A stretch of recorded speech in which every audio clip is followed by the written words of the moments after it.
Chapter 1, Ansu, age 12. Ansu had grown completely accustomed to the antiseptic smell permeating the hospital these days. It made sense. Over the past week, he had visited nearly every reputable hospital in Tianhe City, within the Weiyang district. He had queued for registrations, appointments, and checkups, only for the tests to confirm that this handsome young man was in peak condition, vigorous, brimming with vitality, and undeniably healthy. Even the doctors assured him of his robust health. Yet Ansu knew, with a quiet unease, that something was wrong. The white-coated doctor before him, slightly balding, with wide-set eyes that gave his face an oddly frog-like appearance, lowered his stethoscope. As he picked up a penlight to examine Ansu, fragmented visions flickered at the edges of Ansu's sight. An ancient battlefield unfolded before him, shrouded in mist, the sky choked with gloom, the earth soaked in blood. The wreckage of war chariots, the spectral remnants of demons, and countless soldiers lay tangled in the carnage. The desolate aura of the battlefield transformed it into an endless graveyard, a final resting place for lives as forsaken as stray dogs. With a mere thought, the vision dissolved, and Ansu was back in the examination room, the elderly doctor instructing him to open his mouth and say, "Ah." Through repeated practice over the days, Ansu had learned to control these apparitions. These visions were, in essence, fragments of his past life. In the parlance of Earth-Moon Federation folklore, this was called piercing the veil of rebirth, awakening to the memories of past incarnations. For Ansu, it was as if his previous life had been condensed into an exquisitely produced epic film. In mere moments, he could replay the entire saga in his mind, skimming through it at will, pausing, rewinding, or even, after days of experimentation, switching to a third-person perspective. "You've got a bit of internal heat, young man," the doctor remarked in a local Weiyang accent. "But it's nothing serious. Your body's strong, probably just fatigue from running around these past few days. Drink more water, sleep early, and cut back on phone time. Or try some herbal tea to clear the heat and dampness." Ansu wasn't surprised by the diagnosis. The results had been nearly identical at every hospital he'd visited. Headaches, dizziness, tinnitus, blurred vision. With your level of vitality, these symptoms shouldn't be happening, the doctor mused, flipping through Ansu's file. "You're only 18, just finished your exams, right? Does your family cook with medicinal herbs often? Or did you sign up for a physical enhancement program before university? As if we could afford expensive herbs every day. A summer job's wages wouldn't even buy half a ginseng root." "I'm in the Life Sciences Academy's physical enhancement program," Ansu replied. "That explains it. The Life Sciences Academy here in Tianhe is top-notch in the Weiyang district." The doctor nodded approvingly.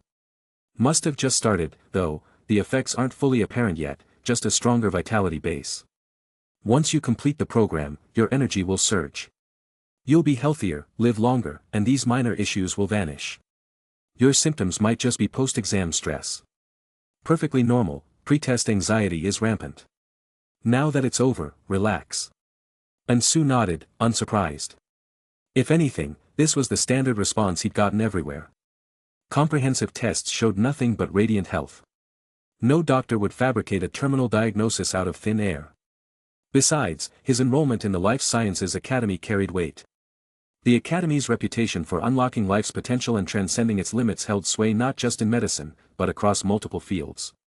He didn't know the specifics of his enhancement track, but the high-end programs could supposedly turn participants into veritable superhumans, strong enough to punch out a bull, as the old Earth-Moon saying went.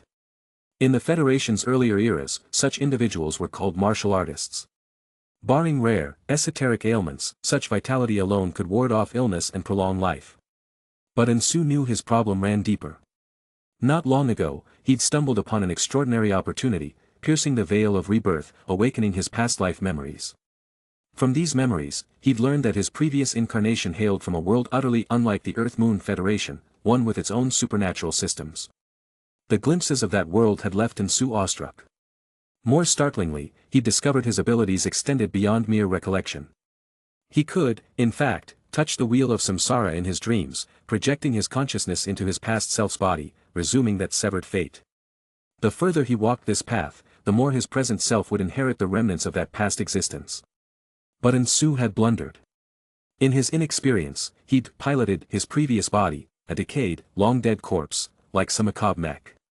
The result? A grotesque reanimation, a brief stint as a zombie.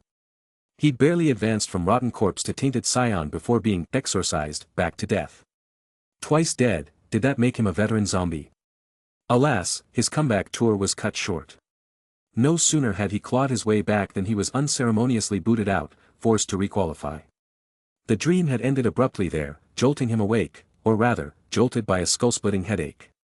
What followed was a cascade of symptoms: dizziness, migraines, distorted taste, tinnitus, double vision. That first night, he bled so profusely from the nose that the sink turned crimson. The issue wasn't physical. His soul had been wounded, damage no conventional scan could detect. Hence, every test declared him the picture of health. And Sue had no intention of wasting more time on hospitals. His tour of Tianhe's medical facilities ended here. A gut feeling told him that after days of eerie calm, tonight's sleep would plunge him back into the cycle. Last time's failure had scarred his soul. Another misstep might leave him brain-dead by dawn. To survive this comeback match, he'd need every ounce of focus. As he stepped out of the consultation room, a nurse rushed past with a gurney. The unconscious patient atop it made him wonder, would failure reduce him to the same state? Had there always been so many comatose patients lately? The thought flickered and faded. Though he'd seen many such cases during his hospital rounds, even headlines about the phenomenon, and Sue had bigger worries. His phone buzzed with a delivery notification: another Earth-Moon Express package from the Life Sciences Academies, Professor Sue, shipped from the Maoyu district. He'd never met this enigmatic professor. The Academy had explained that Sue was on an academic exchange on the Moon's Maoyu district, due back soon. The Academy's enhancement programs varied: some prioritized longevity, promising near immortality to those who could afford the luxury, others sharpened focus and stamina, the premium workhorse package, for modern wage slaves. Each track had dedicated instructors, for unlocking life's potential was no solo endeavor. Every year, whispers circulated of ordinary people crossing into the extraordinary. The odds were slim, but who hadn't dreamed of being the exception? And Sue's program, however, lacked even a visible instructor, making it the least popular choice. He'd later learned he was Tianhe's sole enrollee this year. Others had lunar university placements or were rumored to be chasing transcendence. Back home, he retrieved the parcel from his mailbox. Like last time, it contained color-coded nutrient solutions, a bulk bag of powdered meal substitutes, and a delicately packaged pill, exuding an otherworldly fragrance, utterly distinct from the rest. An elixir. Chapter 2, Just Eat It. The reason Sue had chosen this particular physical enhancement program came down to one person, his older sister, and Sue, who worked in scientific research far away on the Moon in the Maoyu district, the opposite end of the Earth-Moon Federation. Among the 12 districts of the Federation, each had its own regulations. And Sue wasn't familiar with other regions, but in the Weiyang district, the top 10 students in each city's annual exams were granted free enrollment in a physical enhancement program at their local Life Sciences Academy. Those ranked lower still received subsidies and discounts, though not full coverage. Given Sue's financial situation, even a decade of summer tutoring gigs wouldn't have covered the cheapest program's fees. Fortunately, the system hadn't conspired against him, his slice of the pie remained untouched. Missing the top score in Tianhe City by half a point hadn't forced him into the cutthroat 1-point difference, 1,000 rivals crushed scenario. He'd barely scraped into the top 10, securing access to a benefit he'd once thought impossible. When recommending the program, his sister had explained its origins. It incorporated the essence of ancient martial traditions like national arts and secret martial arts, lineages so old they merited a single footnote in history books. In Tianhe City, among the Academy's myriad enhancement programs, only one other could rival it, the so-called augmentation track. But even the most bare-bones version of that program demanded investments so astronomical, a single glance at the price tag would have sent Sue into cardiac arrest. 13 augmentation surgeries were just the baseline. The subsequent spiritual modifications bordered on absurd. With just his sister and himself relying on each other, and no family fortune to burn, Sue lacked his sister's expertise. Naturally, he'd followed her advice. This program's uniqueness lay in its balance. While resources mattered, innate talent and sheer effort played equally crucial roles. For someone like Sue, the full fee waiver was a godsend. More importantly, its foundational training was unparalleled. Across the entire Federation, only one other program, rooted in ancient Taoist 100 Days foundation building practices, could compare. That one, however, was exclusive to select life sciences academies in the Maoyu district, accessible only through special qualifying exams with limited slots, far beyond Ensu's reach. A solid foundation meant keeping future options open. Rumor had it the Maoyu district's Life Sciences Academy led the frontier in life potential research, delving into projects like human immortal martial Tao and golden core nascent soul techniques. If breakthroughs occurred, Ensu might someday continue his enhancements there, perhaps even step into the legendary realm of the extraordinary. But that future felt distant. He hadn't even met his instructor, Professor Su, let alone mastered the basics. Clutching the large parcel, Ensu ascended the dimly lit staircase of his aging dormitory. The flickering hallway lights and out-of-service elevator, its door plastered with repair notices, barely registered as he bounded up the steps effortlessly, a testament to the program's early effects. Xiao En's back. Neighbors' voices echoed through the corridor. These were the same folks who'd supported the siblings during leaner times. Ensu returned their greetings, pausing to help carry groceries upstairs.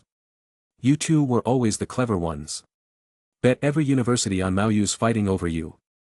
Join us for dinner. My son brought roast goose before rushing back to patrol duty. And that grandson of mine needs your study tips.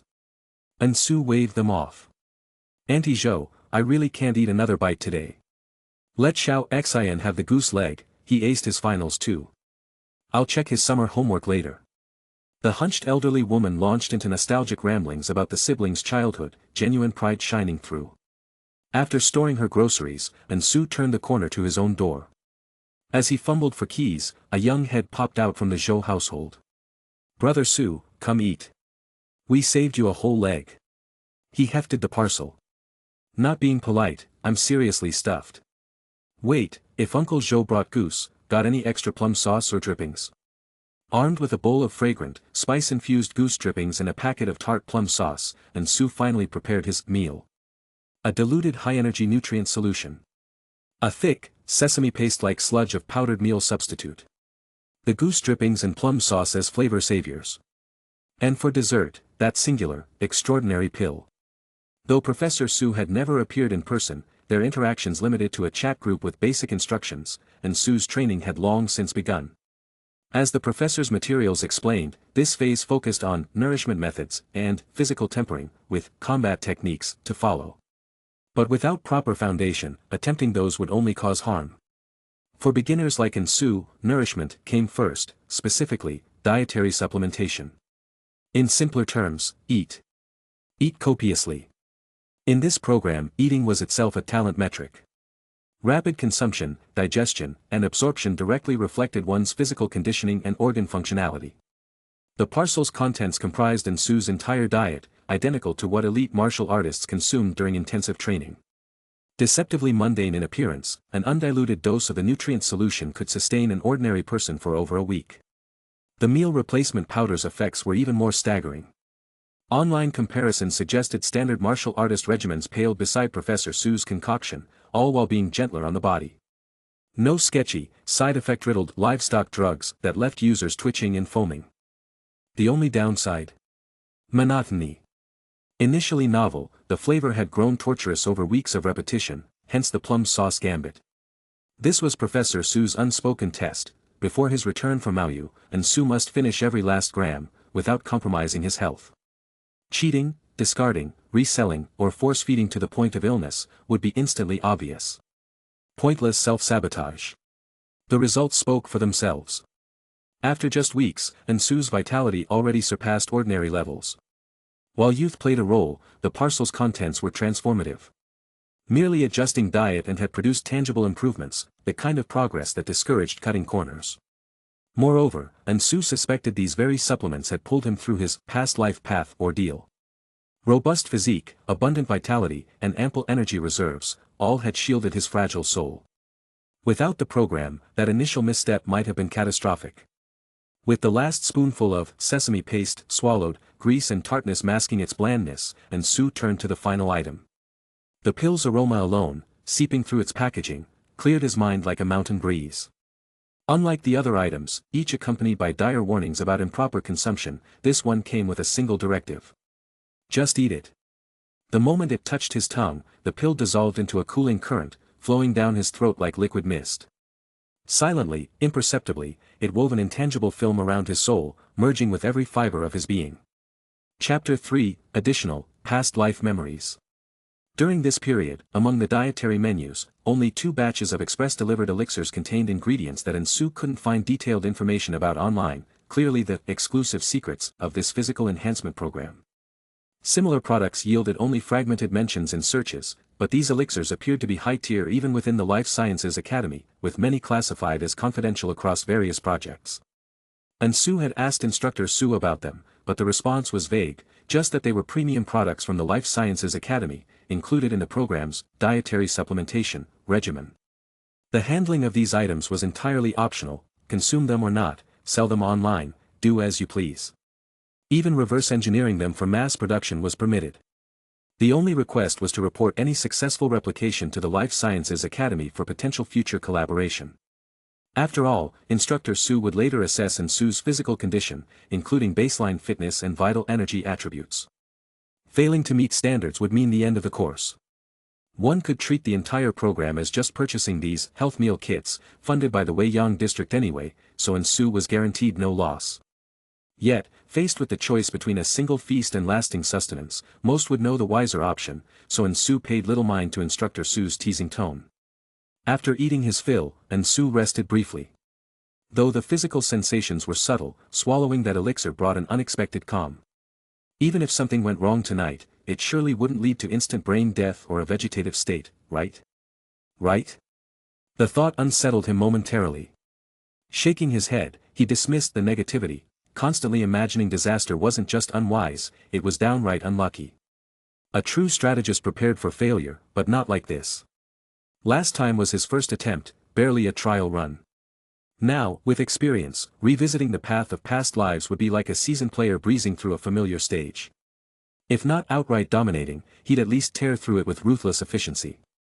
Steadying his mind, Ensu revisited the details of that path. In my past life, my corpse died trapped in a horde of monsters after my left leg was injured, and as a rotten corpse, that leg decayed further. First, scavenge nearby for tools to stabilize the leg, then head to the battlefield ruins for weapons. A broken spear worked well, especially with the intact small shield beside it. Finding a functional longbow or crossbow would be ideal, though they were rare. He'd only seen them in the hands of the ranger party that had exorcised him. With such gear, solo-killing fellow, rotten corpse, monsters would be trivial. Those creatures were driven only by instinct, devoid of intellect, just avoid living human groups. Leveraging equipment to snowball his kills, he could again ascend from rotten corpse to filthborn scion, just like last time. To someone prepared like Ensu, the path of past lives transformed that other world into a looting and fighting survival game. With a plan in place, drowsiness crept in. As sleep took hold, fragments of past life memories flickered behind his eyelids. Except this time, the visions weren't what he expected. The last descendant of the Fengsuanen clan, 108th generation, your bloodline ends here today. Ensu froze. This scene hadn't appeared in his immediate past life's memories, yet it felt eerily familiar. As his soul brushed against the cycle realm, he focused and quickly realized. These were his past life memories, but not from his immediate predecessor. They belonged to the life before that, a past life twice removed, now accessible to him.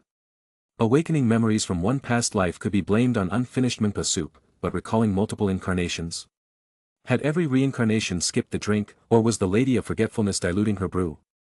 Or perhaps touching the cycle realm, granted such marvels, not just 1 or 2 regressions, but endless potential to unearth deeper layers. Until now, Ensu had assumed freely accessing past life memories, and restarting the path of past lives was already extraordinary, a guaranteed path to the supernatural. Only now did he grasp that the cycle realm's boons might far surpass his wildest expectations.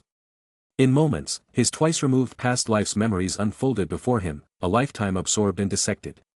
It was as if a new folder had appeared beside the past life file in his mind, each memory a selectable film, multiple windows playing simultaneously. This clarity helped him fully digest both past lives. Coincidentally, whether in this life, the last, or the one before, his name remained Ensu. The immediate past life was unremarkable, a feral existence in an otherworldly warzone, scraping by since childhood. A mercenary by trade, euphemistically called a wilderness wanderer, or ranger, but really just a street thug. His reckless brutality earned him occasional jobs as a second-rate guard, but most days were spent scavenging the battlefield ruins for sellable scraps. Striking luck with a rare find might lift a stray dog's life, until the next horde of monsters turned him to roadside carrion. Frankly, that past Sue had resembled a rat more than a dog. Still, that life offered value, first-hand exposure to another world's brutality, etching survival instincts into his bones. Though far from mastering the combat techniques taught in class, his reflexes now carried a bestial edge. With the right trigger, these cross-temporal experiences could crystallize into transcendent skill. The earlier past life, however, was far more intriguing. The title, Fangsuan and clan's last descendant, 108th generation, marked its origin. Strangely, both past lives occupied the same world, likely not even far apart in time. The immediate past life Scudder Rat had no education, his worldview confined to the warzone's chaos. But the scholar of the earlier life studied history and lineage, living decently despite his family's decline. From those memories, that world was split between two superpowers, the illustrious Eastern Dragon dynasty of Zhendan, and what translations called the Holy Empire. A naming style so cliché it reminded Sue of preserved pre-Federation literature from Earth's fractured nations. The otherworldly clan had once been glorious, one of Zhendan's 9 pillars, a dragon-blooded lineage of kings. But none of that splendor reached the Fangsuan remnants. Generations ago, a sudden rebellion erupted in the Holy Empire's border kingdoms adjoining Zhendan. The conflict, shrouded in obscured fate and disrupted geomancy, birthed an endless mist that swallowed the region whole, creating the Fangsuan Dead Zone. No one could enter or leave. Trapped inside, the clan withered into obscurity, their desperate expeditions into the mist always ending in failure. By his scholar Reincarnation's era, the clan was extinct, or so he'd thought. Cross-referencing both memories revealed a faint bloodline connection between his two past selves. But dwelling on dead men's legacies was pointless. As Sue's consciousness settled into a new vessel, a peculiar familiarity arose. This body was also his own, from 2 lives ago. His immediate past lives, Filthborn Scion, Avatar had been incinerated by rangers, leaving no reusable corpse. Instinctively, he tried to open his eyes, as he had when piloting his first corpse like a mech, but this vessel differed. First, control came less easily. Second, this older corpse lacked eyes entirely. Yet his projected soul could still perceive surroundings without bodily senses. A realization that nearly jolted him awake when he saw the dust-covered skull before him. What cheap horror jump scare, oh wait, that's me. Self-inflicted terror. This older death had left only bones, though at least they rested in a proper tomb with offerings, dignified, if nothing else. Before Sue could strategize piloting a skeleton, new movement nearby caught his attention. Seriously? Grave robbers now? So much for dignity. Chapter 4, The Great Burial of Plundered Ashes. In Sue's perception, the disturbances nearby grew increasingly distinct, the unmistakable sounds of tools digging through earth and hands groping for something in the dark. As layers of soil and rock were pried apart, a muffled cheer erupted before being swiftly stifled. A gust of wind rushed through the breached seal, flooding the long-sealed tomb with fresh air, carrying the scent of damp earth and decay. Soon, shadowy figures crept inside. Though Sue couldn't perceive fine details, he sensed their masked faces and the small pouches clutched tightly in their hands. Those pouches tugged strangely at his awareness, as if drawing his senses toward them. Inside lay a pale, powdery substance, something they treated as a protective talisman, scattering it liberally as they advanced.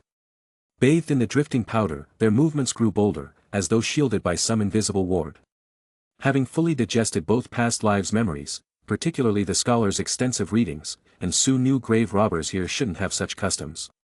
Since when do tomb raiders need ritual protection? What fringe superstition is this? But as his awareness sharpened, a chilling realization settled in his mind. These weren't ordinary thieves. Among them lurked familiar faces, members of the very ranger party that had hunted down his previous incarnation.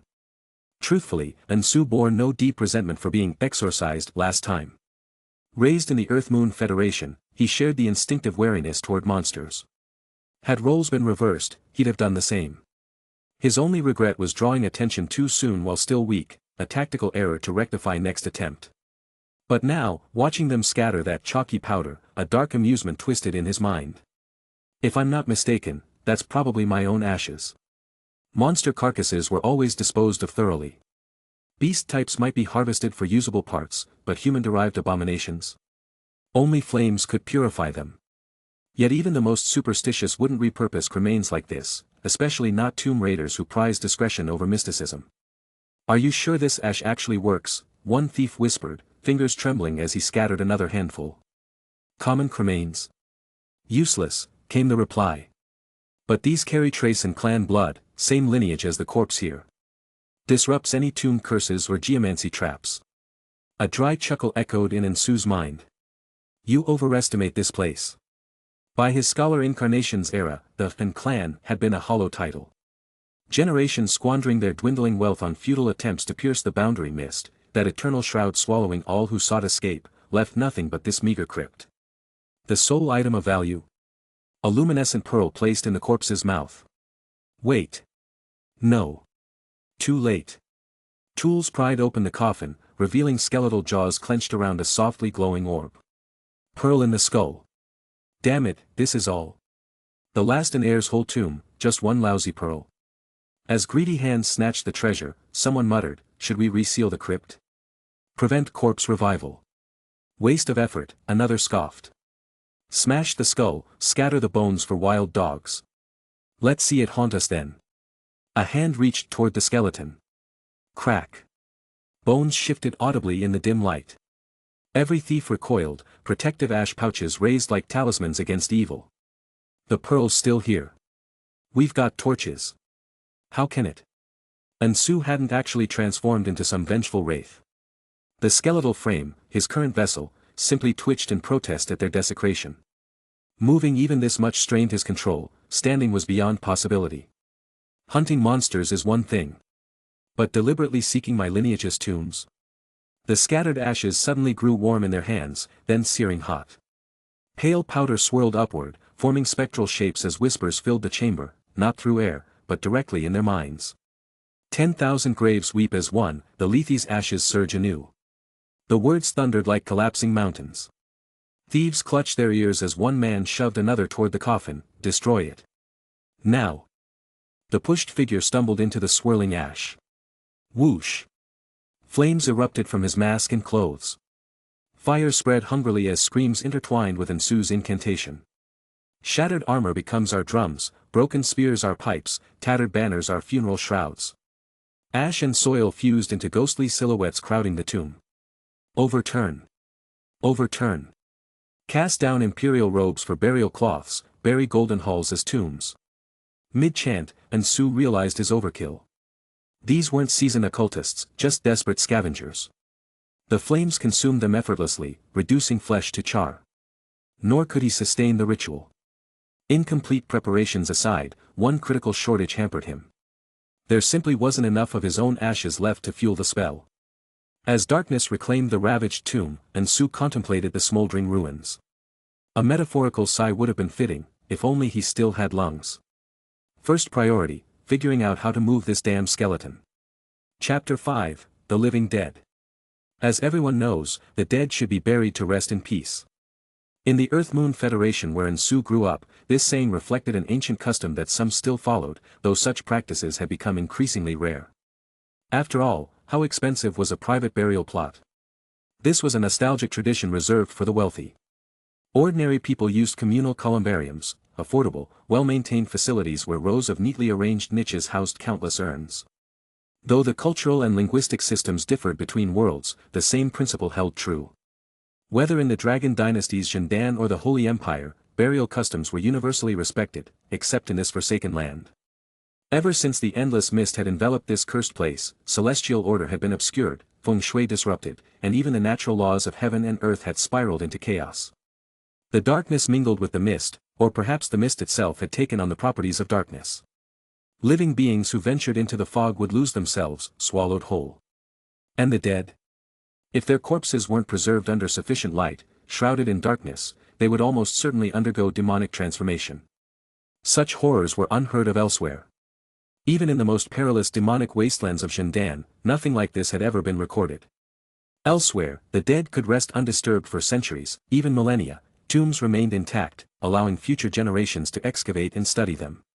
But here, the moment darkness claimed a corpse, demonic transformation began in moments. A buried body would claw its way out of the earth, a coffin's lid would burst open, revived with unnatural vigor. Ansu's previous vessel had been no exception, transforming from a corpse into a rotten corpse, a demonic abomination. In Zhendan, such creatures were called yama, malevolent spirits that wandering disciples of mountain sects would descend to subdue. The Holy Empire referred to them as monsters, but the difference was merely cultural. In essence, they were the same.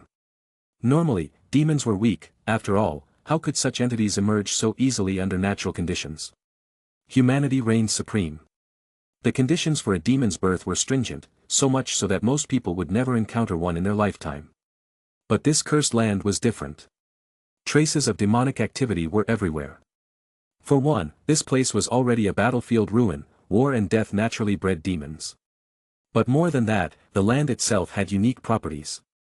This was why the dead were buried with luminous pearls in their mouths. Though the glow was faint, it warded off the darkness, ensuring the corpse wouldn't be corrupted by the mist. Zhendan also had ancient customs of placing jade cicadas or pearls in the mouths of the deceased. Burying Ansu's remains with a luminous pearl had been a fitting tribute to his lineage. But now, that pearl lay discarded in a corner, its feeble light too weak to reach him. The torches the grave robbers had brought had long since burned out, and darkness had reclaimed the tomb. In a way, those thieves had unwittingly done Ansu a favor. Had the luminous pearl remained beside his skeletal remains, he truly would have been at a dead end, his account permanently locked. Their intentions had been malicious, but their actions had paved an escape. Now, at least, there was a path forward, demonic transformation, becoming a monster himself. If Ansu wanted these bones to move, the simplest method was to hasten their corruption before daylight exposed the tomb's disturbances. On this subject, his previous life as a scavenging, stray dog in the battlefield ruins had exposed him to many demons, but he knew little of the underlying mechanisms. When encountering such horrors, one either fought or fled. Who had time for scholarly research? His life before that, as scholar Ansu, had involved extensive reading, but most texts covered demon-rearing techniques rather than practical knowledge. For example, in his homeland of Zhendan, obscure practitioners used earthly miasma and yin energy from natural wastelands to refine corpses, giving rise to the corpse-herding sect. There were also beast-taming traditions, but those had even less relevance to his current predicament. Extending his senses, Ansu could only gather the remaining white ash, not yet consumed by the secret arts, and scatter it over the skeleton with his will. Simultaneously, he attuned himself to the surrounding darkness, attempting to channel its corruptive power, much like refining a corpse with yin energy, to temper these old bones. Though little remained, this ash was the residue of his previous vessel's evolution from rotten corpse to filth spawn.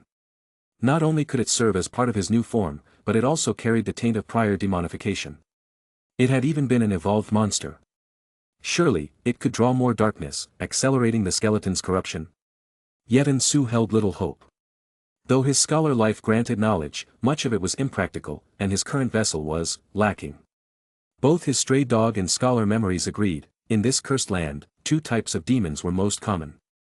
If a corpse wasn't properly handled and corrupted quickly, it became a rotten corpse. Though partially decayed, rotten corpses were relatively intact, retaining 80 to 90% of their original strength. Driven by predatory instincts, they fought with terrifying ferocity, fearless and relentless. In one-on-one combat, they often overpowered even seasoned wastelanders. Locals saw them as mindless brutes, but Ansu, with his half-step to imperial exam education from Tianhe City, recognized that their instincts had shattered certain physiological limits.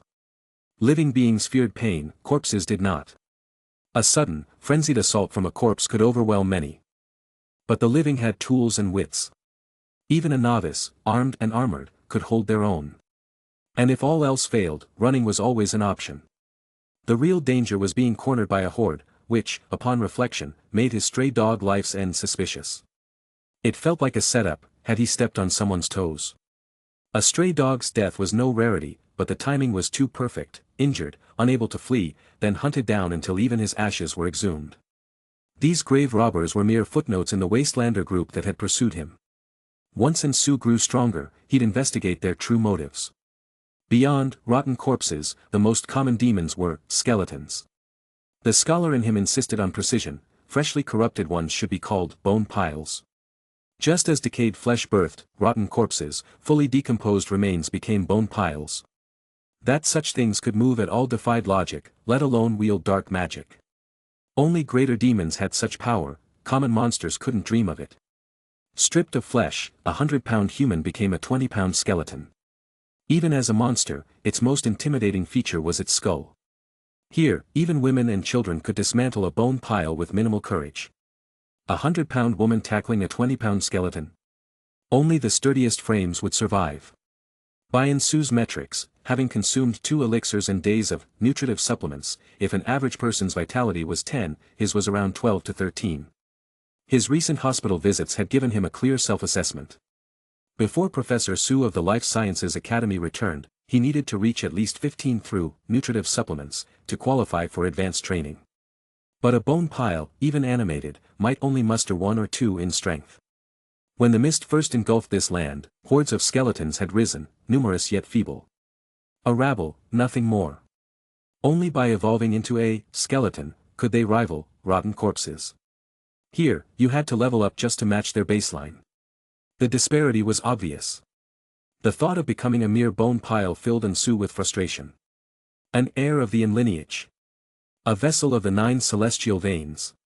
Had an occultist or alchemist used his remains, they might have crafted a jiangshi, or indestructible bone. A demon capable of scorching earth or soaring skies, reduced here to a pitiful skeleton. What a waste. But lamenting changed nothing. As darkness thickened, Nsu felt the bones grow responsive. Loosely connected at first, they now moved as one, a vessel he could pilot. A warmth spread through him, a searing heat, as if kindling flames. In the gloom, 2 faint embers flickered to life within the skull's hollow sockets. As the soul fire ignited, the grey ash swirled, drawing mist from the darkness, condensing into a larger mass. When Nsu piloted the skeleton upright from the coffin, the undead bones were born. His soul brushed against the cycle realm, and in his perception, a faint imprint emerged. Like ink traces on paper, the marks shifted, resolving into legible text. Fate, the living dead. Chapter 6, Ambushing the Spawn Point. A living soul and a dead vessel, merging across time and space through countless coincidences, this was the origin of the living dead, Fate. Though his previous life as stray dog Nsu had been cut short by schemers, leaving his soul wounded, the experience had also granted him subtle advantages. His instincts had been tempered, fragments of past lives silently blending into his current existence, waiting only for the right moment to manifest. As for Scholar Nsu from 2 lifetimes ago, that existence had been several tiers above his stray dog incarnation.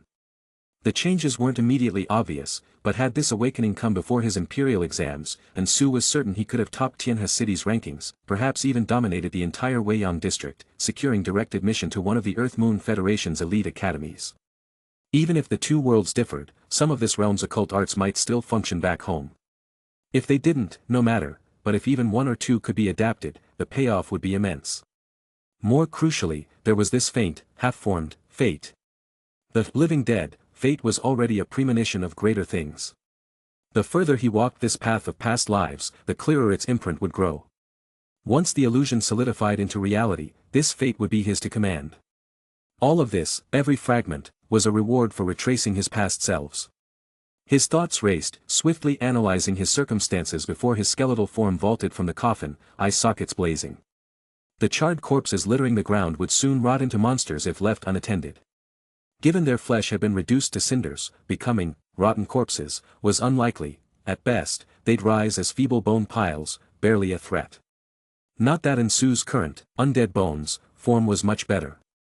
A slight upgrade from a mere bone pile, true, but still firmly in bottom feeder territory. Under normal circumstances, such creatures would remain the lowest rung of this cursed land's ecosystem. But normal had a way of twisting around Nsu. His undead bones were proof, an anomaly among anomalies. Common bone piles knew no sorcery, but Nsu was no common monster. This was the remains of an lineage heir, one of the 9 celestial veins. Rifling through his scholar memories, Nsu searched for usable occult arts while scavenging for ritual components among the corpses. Forbidden arts demanded precise rituals, rare materials, and exacting conditions. One such step required the soul itself to chant true words, a technique some traditions called soul-guided invocation. Mere vocal repetition, even thousands of times, produced only empty noise. Only the soul's voice could stir power. For most, mastering this took years of practice to transcend the body's limits. Yet Ensu's current state was oddly ideal. Soul manipulation came naturally, he was, after all, piloting a bone mech via soul alone. His understanding of spiritual cultivation bordered on the profound, touching realms few ever glimpsed. Materials, however, were another matter. Take his earlier attempt at ashen burial. The ritual had been slapdash, the components lacking. Its partial success hinged entirely on his flawless soul-guided invocation. And while his stray dog life's connection to the lineage had been tenuous, even a drop of celestial vein blood was precious. Alchemists would kill for it, some might distill it into golden elixirs, others into philosopher's stones. Quench a blade in it, and you might rival legends like Ganjiang or Moi. So, cutting corners for a half-baked, ashen burial, to scare off grave robbers? Acceptable. A full ritual was another beast entirely, one misstep could backfire catastrophically. Had Ensu pushed further, he might have woken up in the Earth-Moon Federation with a splitting headache, or not at all. Brain dead. A vegetable. Ideal components for ashen burial included ashes from mass soldier graves or powdered terracotta warriors molded from undefeated armies. Failing that, enemy bone ash could suffice, though quantities were vast, effects weaker, and risks graver. Ensu's remaining white ash could work, but it was now part of his essence, too precious to squander. Kneeling, he pinched a charred lump between finger bones, the pristine white darkening to soot. Insufficiently burned. Without vocal cords, the thought went unspoken. The pyre's heat, lethal to humans, couldn't reduce bone to powder. Even Earth-Moon Federation crematoria sometimes left fragments requiring manual pulverization. This level of preparation suggested long-standing designs on Ensu's bloodline, his stray dog life had been marked for death. The realization ignited something cold in his hollow chest. Such hospitality demanded repayment. I've returned from hell. Suddenly, the charred corpse before him twitched. Its carbonized flesh sloughed off like eggshell, revealing gleaming bone beneath. In Ensu's perception, the desiccated flesh crumbled into sand-like grains, trickling between ribs like shed clothing. Within moments, a fresh bone pile emerged from the gloom. Flickering embers sparked in its sockets, only for Ensu's finger bones to snuff them out. One hand gripped the nascent flame, the other wrenched the jaw loose. A sharp twist decapitated the creature. The headless skeleton clattered forward, but Ensu tripped it effortlessly. It collapsed against the coffin, scattering across the floor as its skull's light guttered. Ensu's own blue flames pulsed brighter. Back in the Earth-Moon Federation, his sleeping expression eased, a sliver of soul damage had been repaired. The living dead, imprint deepened fractionally, though true mastery remained distant. Turning, Ensu fixed his gaze on the remaining corpses, their transformations imminent. Anticipation flared. Chapter 7, A Three-Step Path of Evolution.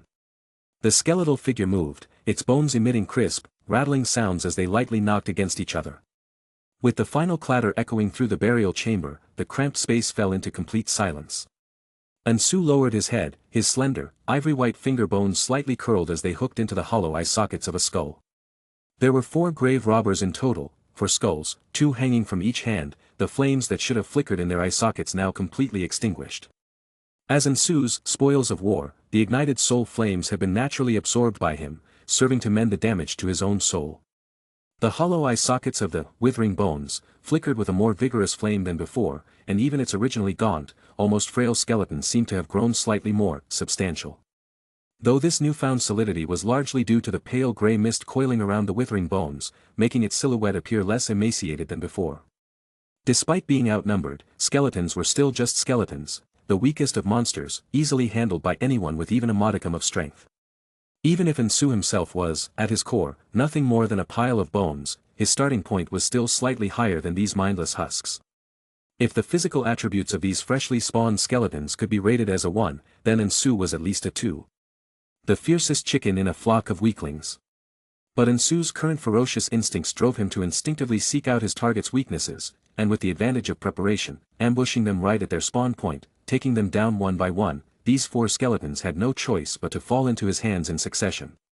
Having greedily devoured 4 soul flames in a row, Ensu felt invigorated, his spirits soaring as if he had slipped into a fresh pair of underwear on the morning of New Year's Day. If there was any downside, it was that these 4 skeletons alone weren't enough to fully repair the damage to his soul. Skeletons were, after all, the lowest rung on the ecological ladder of this confined forbidden land. Even when their soul flames ignited, they burned too weakly. Moreover, the process of monsters hunting and devouring one another was inherently inefficient, with unavoidable losses during absorption.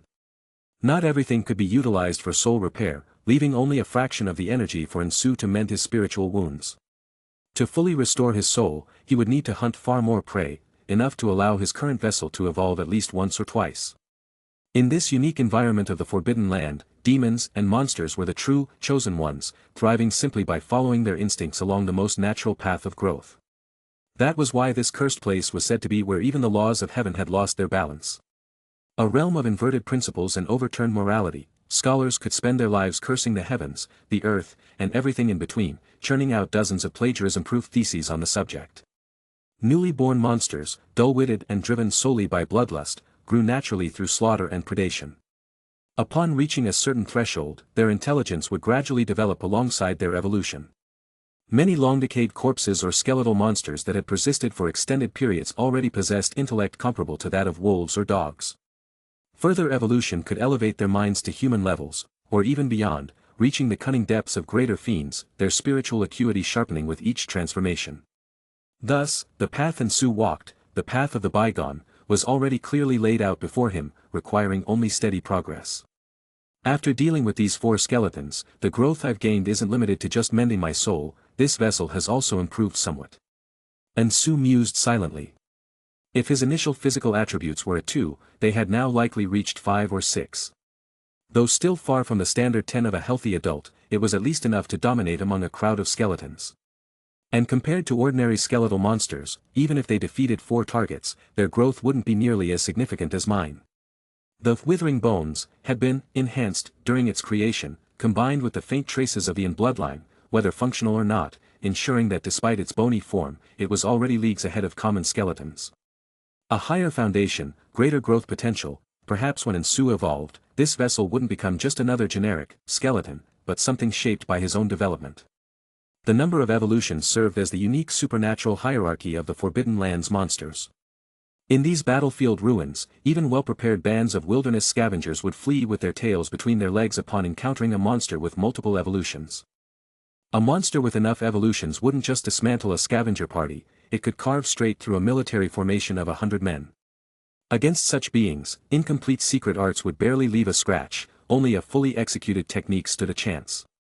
Back in the Terralunar Federation, a monster with several evolutions would already be approaching the legendary realm of the Transcendent. Ensu had also gathered some information about the physical enhancement programs. Those who displayed exceptional talent and advanced far enough could indeed step into the Transcendent realm.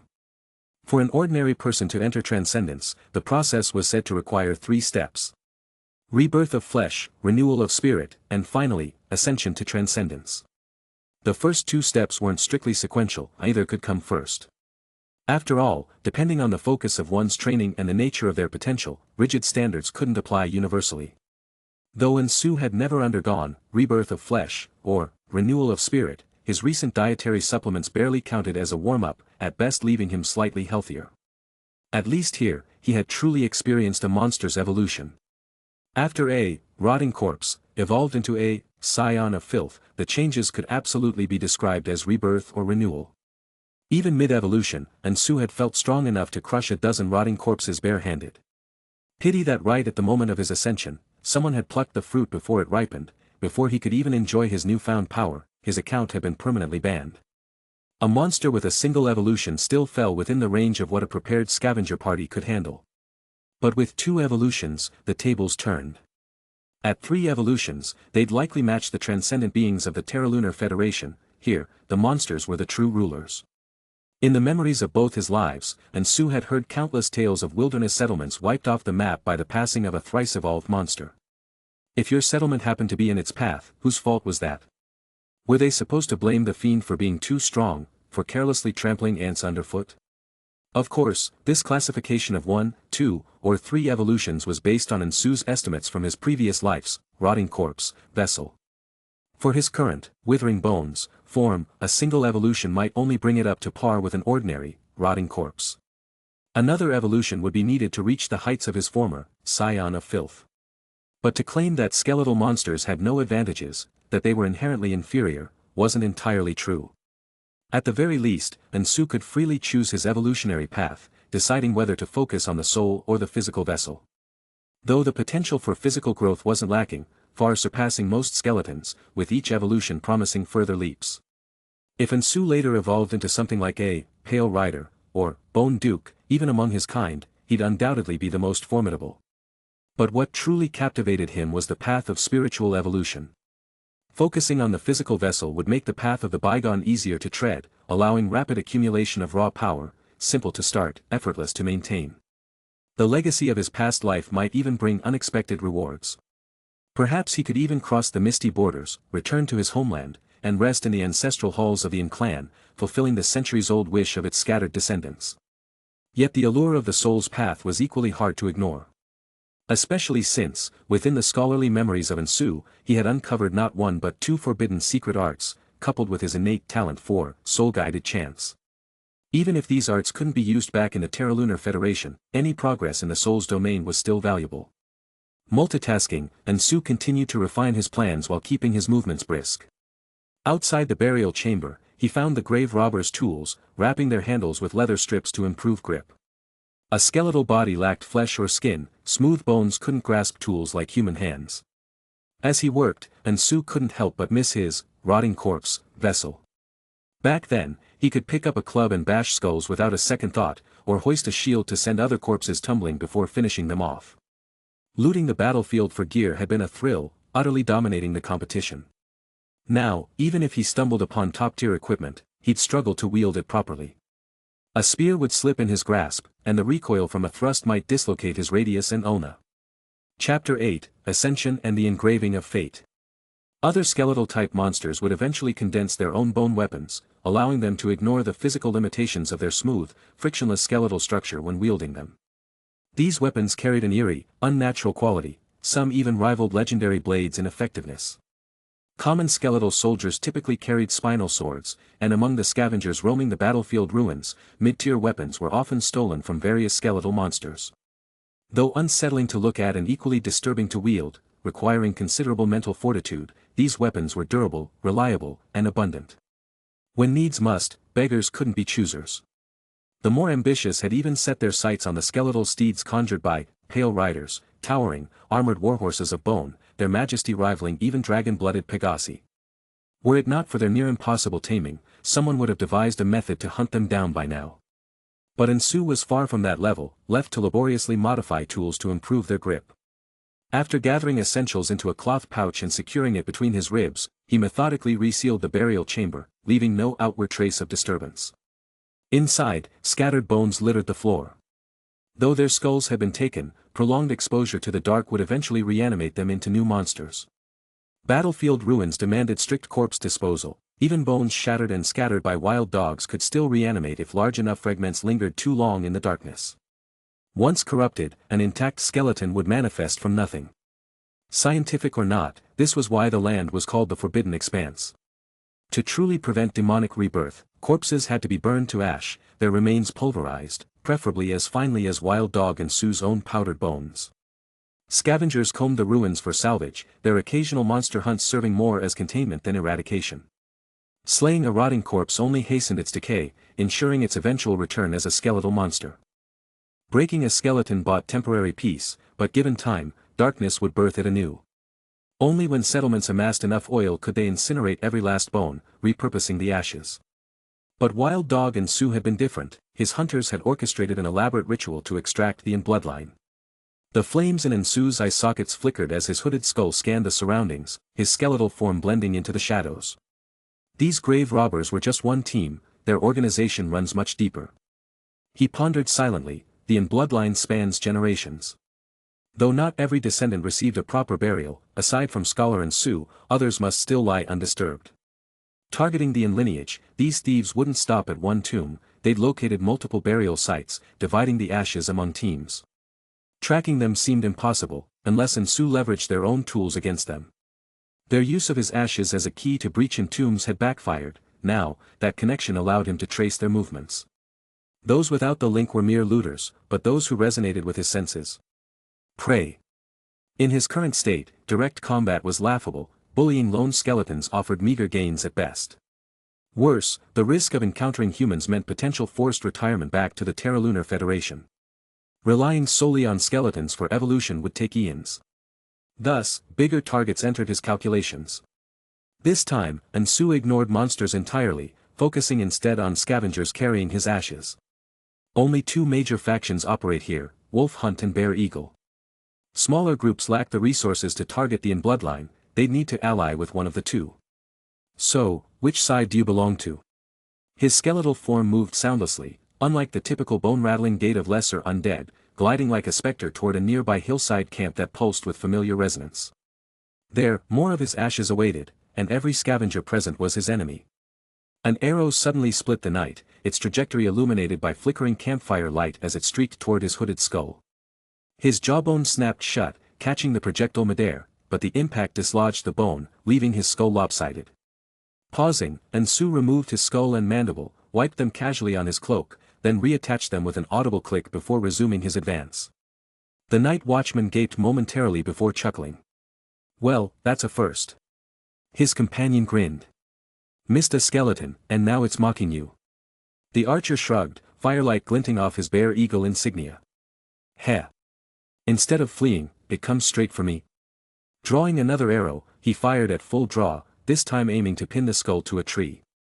But the withering bones dropped low, its tattered cloak whipping behind it as it charged headlong toward the projectile. Pale mist billowed from its robes, coalescing into a spectral hand that snatched the arrow mid-flight, igniting it before hurling the burning shaft back toward camp. Alarm bells rang as scavengers scrambled from tents, weapons in hand, exactly as Ansu intended.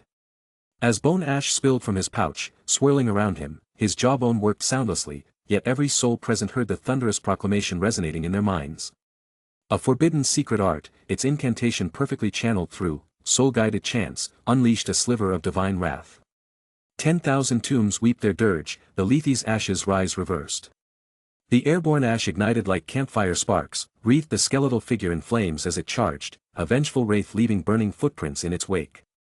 Blades cut through fire only for the flames to reignite upon their wielders, their agonized screams echoing the tomb's earlier occupants. Standing over the fallen, Ansu longed to thank them for carrying so much of his ashes, their generosity had saved him considerable effort. Alas, skeletal vocal cords made small talk impossible. Dispelling the flames, he gathered the remaining ashes, their mist merging with his own.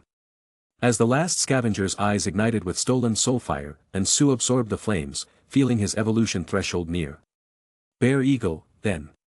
His past life memories surfaced, the faction's leader, a mountain of a man bearing an eagle wing tattoo, ranked among the few who could slay twice-evolved monsters. Seeking the bloodline to break through his limits. Understandable. You could have just asked. Now I'll have to exterminate your entire lineage, what a hassle. After tidying the camp, he returned to the hillside, digging a shallow grave to bury himself. As his bones stilled, the withering bones began its metamorphosis. Until at last, Ansu awoke.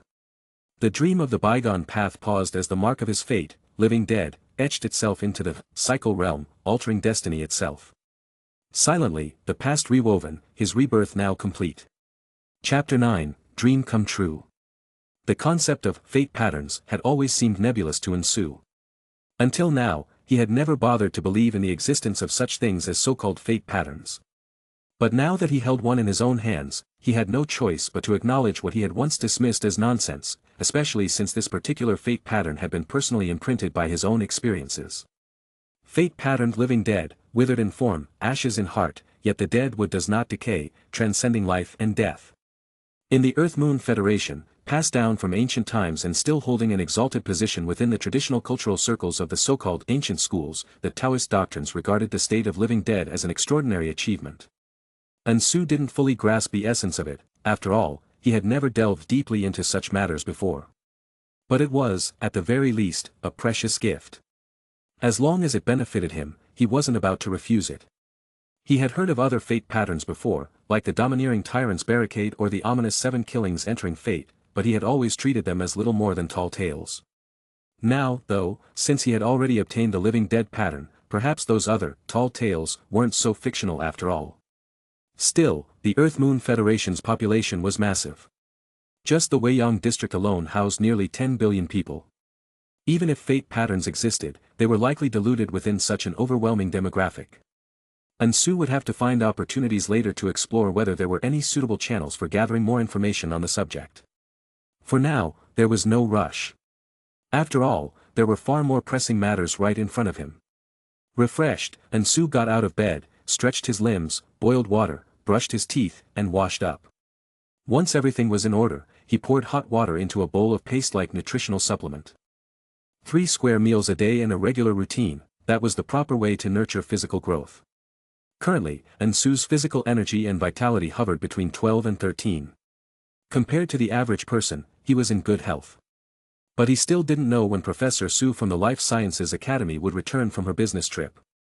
If he failed to meet the standard before then, his physical enhancement training program might be terminated prematurely. After some research and self-assessment, Sue didn't think he was completely devoid of talent.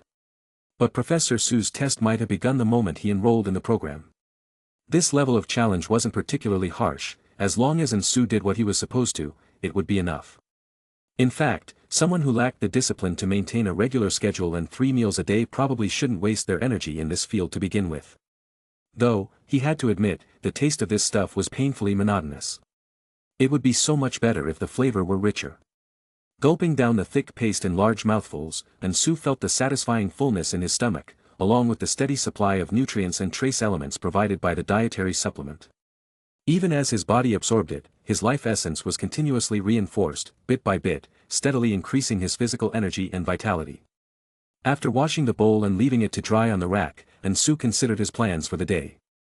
He could afford to skip long-distance running and other exercises for now. It might be a good time to check on Xiao Xian's progress with his summer homework.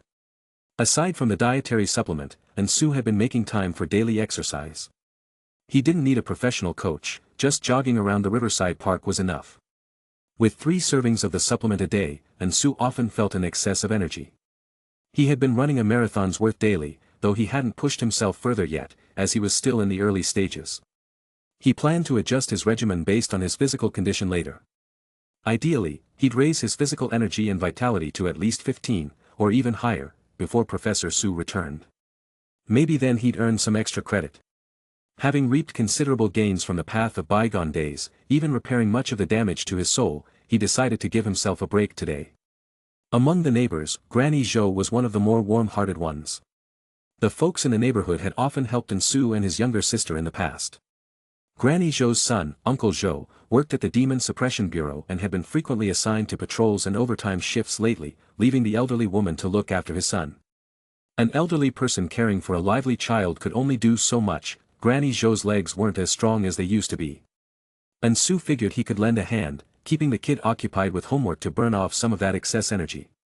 Stepping out of his door and turning down the hallway, Sue arrived at Granny Zhou's home. The weather was clear today, and she was airing out quilts in the corridor. "Xiaowen, you're heading out for a run this early? Young folks like you should get plenty of exercise." Sue shook his head. "Didn't I mention yesterday? I came to check on Xiao Xian's summer homework. His teacher apparently assigned the final exam as part of the vacation work, so I can go over the questions with him." "Oh." Granny Zhou beamed. Her grandson had been particularly rowdy lately, and with her son away, the noise had only worsened, giving her constant headaches. Sue's offer to supervise the boy's studies was a godsend. During the break, that rascal never wants to wake up. The sun's practically burning his backside, and he's still in bed. "Xiaowen, have a seat, have you eaten breakfast yet? I'll go drag him out." Granny Zhou hurried into the house, making a beeline for her grandson's room. Even from outside, Sue could hear her voice as she yanked open the curtains, muttering all the while. "Get up. Every time I come in here, it stinks like sour sweat. The room's a mess, and you're just lying there like a lump. I tell you to clean up, and you dawdle, whining and making excuses. Today, Xiao En's here to supervise your homework, so up you get." "Ha, still pretending not to hear me, are you?" Sue couldn't help but smile at the sound of Granny Zhou's voice, thick with dialect, stern yet tinged with familial affection. But then he noticed a shift in her tone, and his brow furrowed as he stepped closer. "What's wrong? Xiao Xian won't wake up." Granny Zhou shook her grandson's shoulders. Normally, even the deepest sleeper would rouse from this. But Zhou Xian remained deep in slumber, eyes shut, breathing steady, unresponsive to the noise, sunlight, or his grandmother's persistent shaking. At first, Granny Zhou thought her grandson was simply refusing to get up and face his summer homework. But as time passed, she began to sense something was truly wrong, her expression growing increasingly uneasy. And Su studied Zhou Xian's state, his frown deepening. Something about it felt eerily familiar. Over the past few days, he had seen many cases like this in hospitals, patients wheeled in by nurses, all trapped in unbreakable sleep. One or two isolated incidents could be dismissed as coincidence, but Su had seen far too many in the hospital corridors for that. Could Zhou Xian have the same symptoms? Though alarmed, Granny Zhou didn't panic entirely. Then should we take him to the hospital? The people's hospital is the closest. Just as Su and Granny Zhou prepared to carry Zhou Xian for medical attention, they could hear the boy murmuring in his sleep, his voice dreamy and indistinct. "Eat, roast goose." Su couldn't help but laugh in exasperation. Even in his dreams, this kid was thinking about food. But the muttering didn't stop. "Brother Su, have some roast goose too." The goose flew away.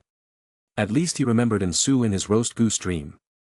Some appreciation for all the times he'd spoiled the kid. But then the dream took a bizarre turn, Zhou Xian's voice tinged with growing unease, as if the pleasant dream had twisted into a nightmare. The roast goose stood up, the roast goose monster. Just as Su was considering whether to carry the boy to the hospital, a deafening crash erupted from inside the house. Everyone in the room felt the building shudder violently, followed by a series of heavy thuds, as though something massive had collapsed within. Su, standing closest to the door, peered into the hallway, only to find darkness suddenly swallowing his vision. A colossus had materialized in the living room without warning, its body covered in reddish-brown skin, its disjointed parts floating in the air, barely holding together a complete form. It was a roast goose, but magnified dozens, if not hundreds, of times, towering over Su, its shadow engulfing him entirely as it blocked the sunlight from the window. And it was clearly last night's leftovers. Some parts had been picked clean, nothing but bare bones remaining. Others still clung to tendons and scraps of meat, while a few sections glistened with congealed juices. The goose's head had been split down the middle, leaving two skeletal halves, the neck stretching out like grotesque appendages, giving the creature a monstrous appearance. Uncle Zhou must have gotten extra necks and heads as freebies when he brought the roast goose home. Beside the colossus lay the ruins of the old refrigerator, its interior torn apart from within, sparks sputtering from the wreckage, the door barely hanging on by a hinge. There really is a roast goose monster. Even with his eventful life and wealth of strange experiences, Su had never encountered anything this surreal. Honestly, faced with a human-sized super roast goose monster, his first thought wasn't fear or danger, but how many meals it could provide. Perhaps sensing Su's sudden appetite, after days of nothing but that bland paste, he was practically starving, the roast goose monster took an instinctive step back. To it, this seemingly insignificant human was the one radiating threat. In the next instant, the monster lurched forward, smashing through the front door and charging into the hallway, where it began rampaging through the old residential street, causing no small amount of chaos. Only then did Zhou Xian finally stir, rubbing his eyes groggily. "Granny? Brother Su?" Su looked down at him. "Sleep well? How was the roast goose in your dream?" Zhou Xian, still half asleep, nodded sluggishly. "Tasty." Chapter 10, The Dream of the Deer and Banana Leaves. Though Zhou Xian had awakened, the situation was far from resolved. The wreckage strewn across the house, the screams and alarms echoing outside, along with the heavy crashes, all indicated this was no simple matter. Imagine if the leftover roast goose you'd eaten suddenly came to life, grew hundreds of times larger, then rampaged through the streets, overturning cars and bending lampposts and railings, you'd probably think you were still dreaming. But the problem was, this was reality. The line between real and unreal wasn't meant to blur like this. The roast goose monster, born from Zhou Xian's pleasant dream, might not be as dangerous as a first-tier demonic entity, but it could still match several rotting corpses combined. This creature seemed unstoppable in its current state, yet Su had sensed something during their brief encounter, it was afraid of him. In other words, the monster had recognized that Su possessed an essence far more dangerous than its own. If Su's nature stemmed from his soul touching the cycle realm, then what exactly was this bizarre creature? Even if it wasn't a product of the cycle realm, it must have originated from some other extraordinary source, one Su had never encountered before. After ensuring Granny Zhou would look after Zhou Xian, and Su promptly did what any responsible citizen of the Weiyang district would do. He called the Demon Suppression Bureau. Some reckless thrill-seekers were already live-streaming the chaos in the streets, perhaps emboldened by their training in the Life Sciences Academy's physical enhancement program, confident they could handle any danger. But under normal circumstances, calling the Demon Suppression Bureau was always the right move. And Su himself felt a stirring of excitement as he hurried downstairs, moving against the panicked crowd, gradually closing in on the roast goose monster that had sprung from Zhou Xian's dream. Still, he remained cautious, keeping his distance to avoid provoking the creature into a defensive frenzy. A vague intuition told him this might be his chance to glimpse a previously inaccessible layer of reality. This dream-manifested roast goose could be the key. He even wondered if he could attempt to cast an arcane technique here in the Earth-Moon Federation, just as he had in the Fangsuan Wasteland.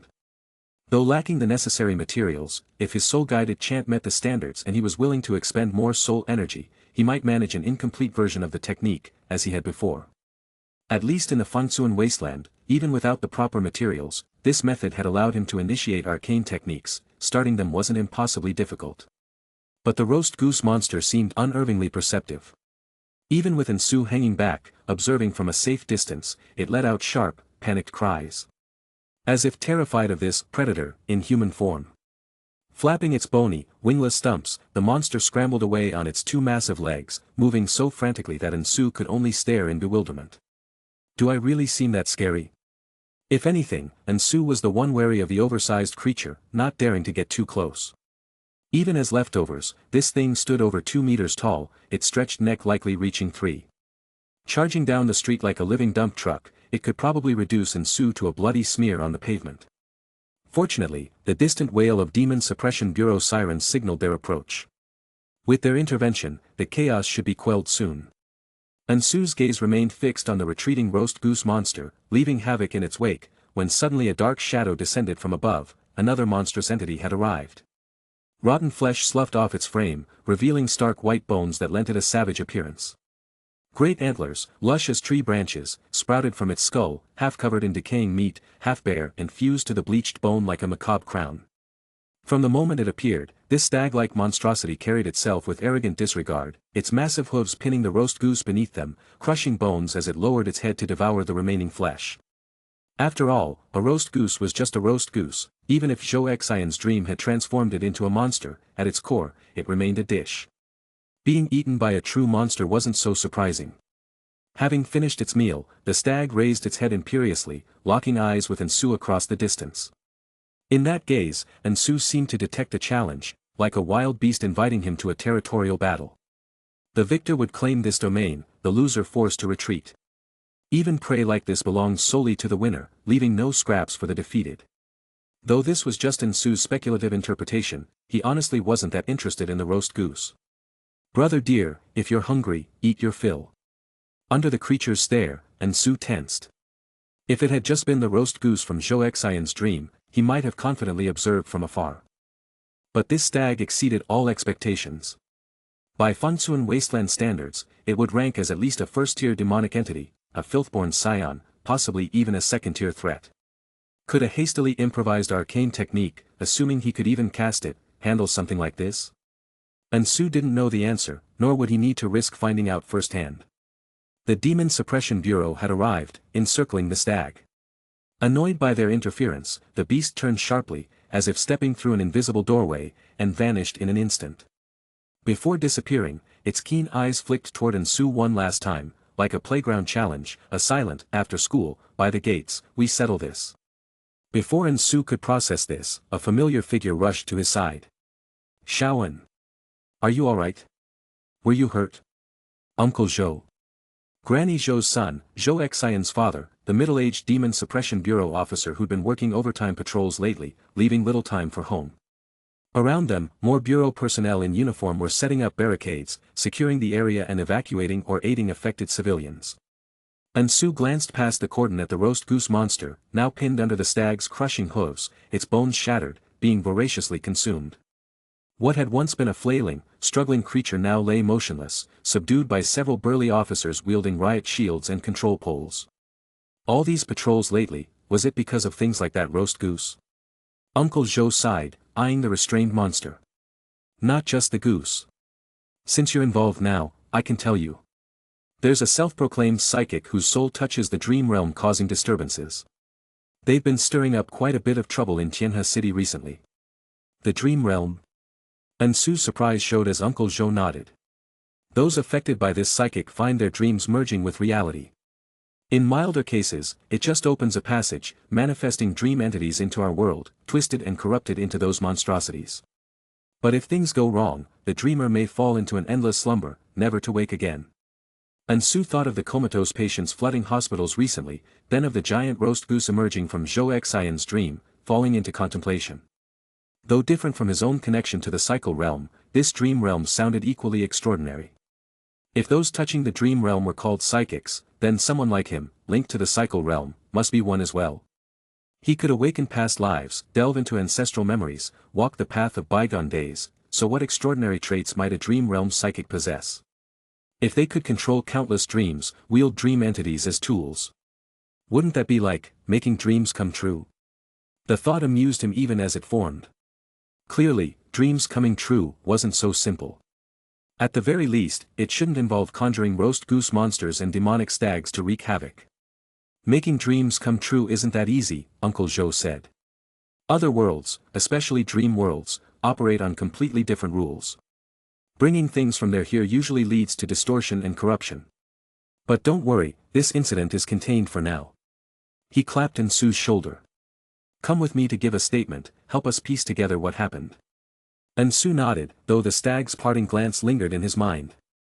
Something told him extricating himself from this matter wouldn't be so simple. Perhaps psychics, marked by their unique souls, stood out among ordinary people, even became misfits. Only between psychics could such anomalies be mutually recognized, drawn together like gravity. If that roast goose was a corrupted manifestation from Zhou Xian's dream, then that stag belongs to another psychic, Uncle Zhou confirmed. We've identified them. Another dream realm psychic, no official records, just an alias. Jiao Lu, the dream of the deer and banana leaves. Chapter 11, Where's my teacher? I can't find her. Though Ansu had indeed come across some disturbing news before, whether through the Demon Suppression Bureau's official bulletins listing wanted criminals, or classmates jokingly suggesting one could become a bounty hunter if short on cash, he never imagined such things would hit so close to home. Just grab anyone on the list, turn them in for the reward, and you can enroll in the Physical Enhancement Program at the Life Sciences Academy, they'd say. News of violent incidents in the rat sector, contraband in the ox sector, or research accidents in the rabbit sector. Even if Ansu didn't actively seek such information, the algorithm would occasionally push it his way. Yet he never expected to be personally involved. Getting caught up in a psychic crime is troublesome, Officer Zhou remarked, handing Ansu a glass of water and patting his shoulder. My mom and Zhou Xian were shaken, but thanks to your help, they're fine. No harm done. Now, the case has been handed over to the Bureau's specialized task force.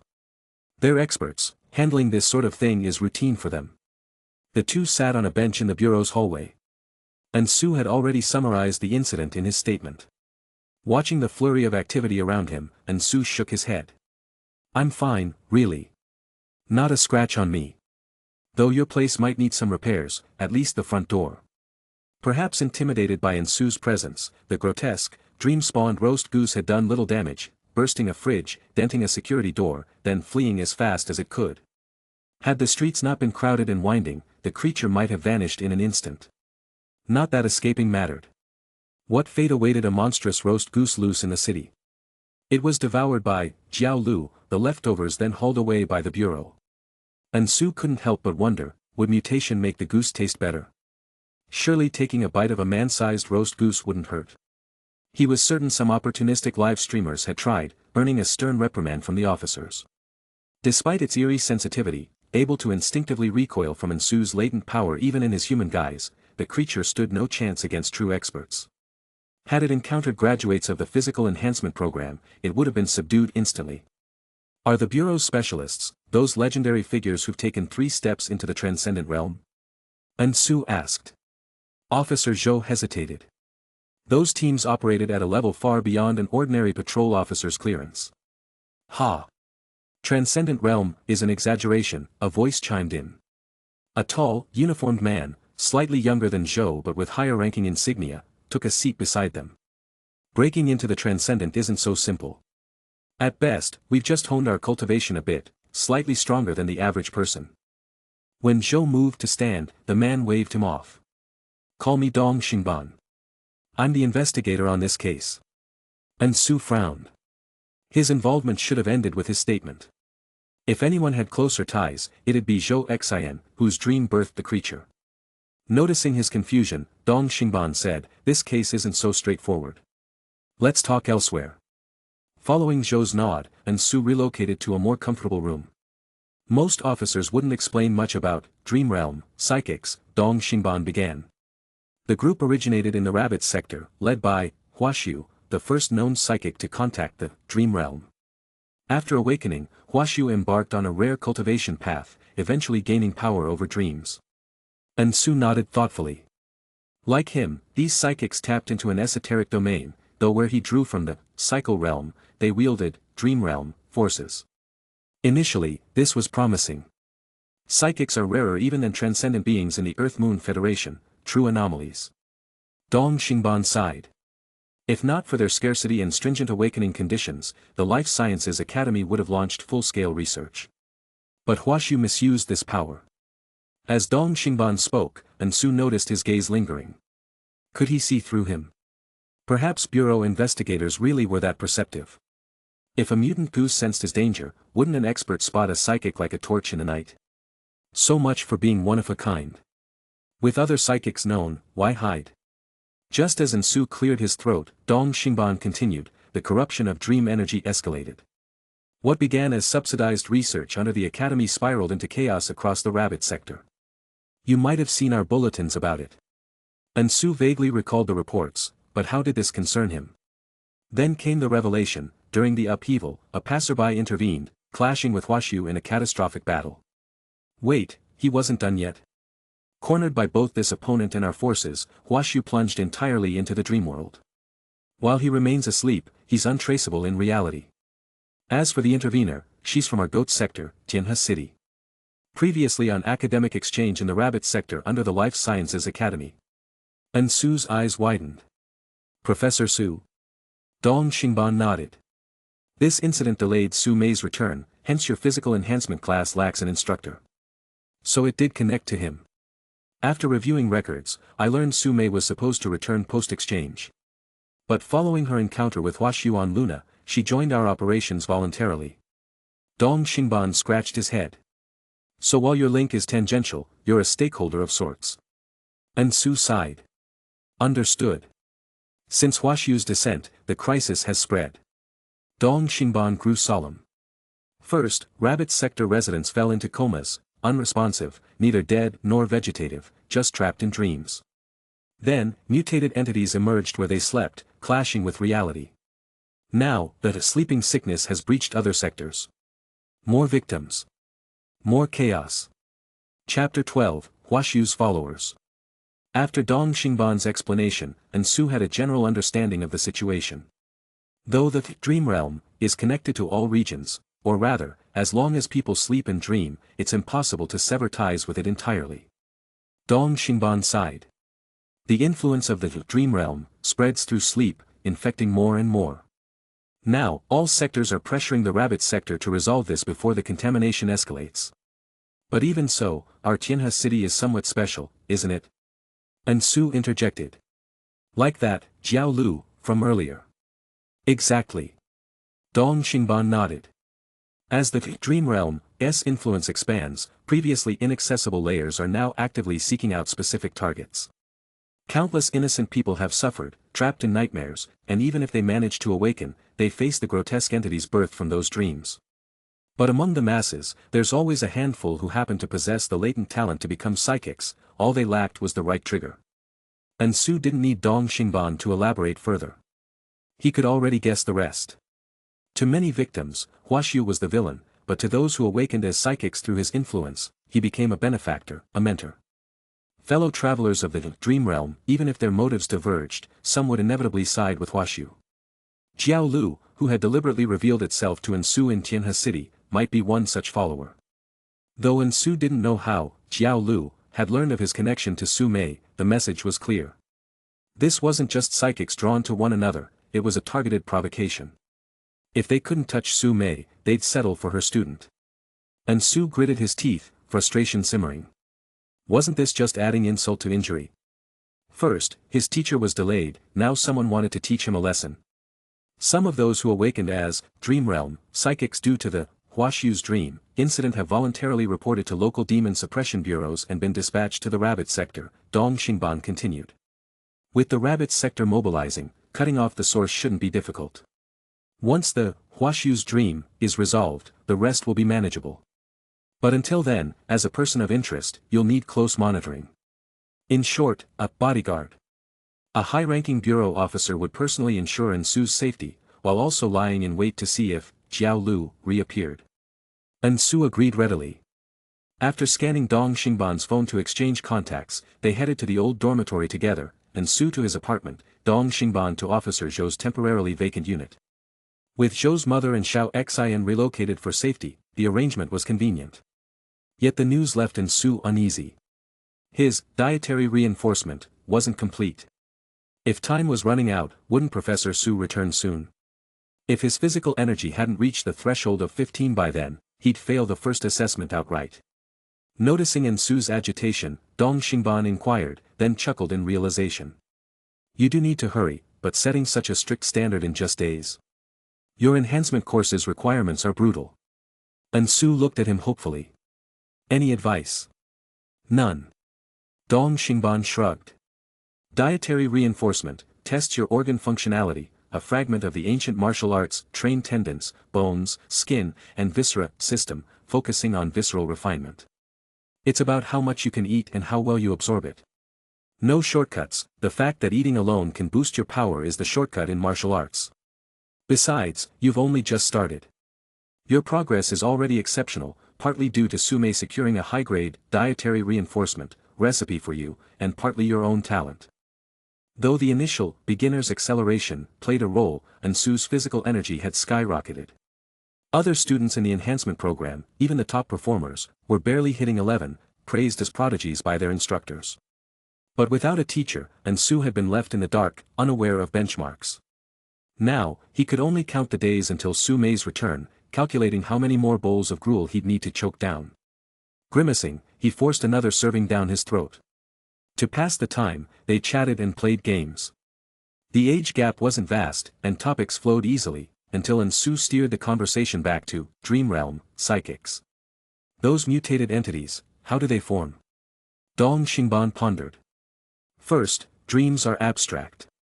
Bringing them into concrete reality creates dissonance. Second, the other world likely operates on entirely different rules. When realms with conflicting rules interact, anomalies arise. Rarely do these mutations improve, most twist into monstrosities, hence the terms distortion and corruption in research. Ensu recalled the fridge-exploding roast goose monster, its grotesque transformation a prime example of corruption, especially its aggression. Had he not been present, its twin heads would have snapped at Zhou's family instead of fleeing. Such incidents ranged from minor nuisances to historic disasters, one so catastrophic it remained in textbooks from the pre-Federation era. Ancient societies called these entities demons or fiends. Ensu wondered if that was how the Demon Suppression Bureau originated. His thoughts turned inward. If objects from other realms distort, what about forbidden arts born from their knowledge? Would rituals warp when performed here? He couldn't be sure, but his instincts whispered he was exempt, a certainty rooted in his soul, sharpened by the goose's fearful reaction. To it, Ensu was dangerous.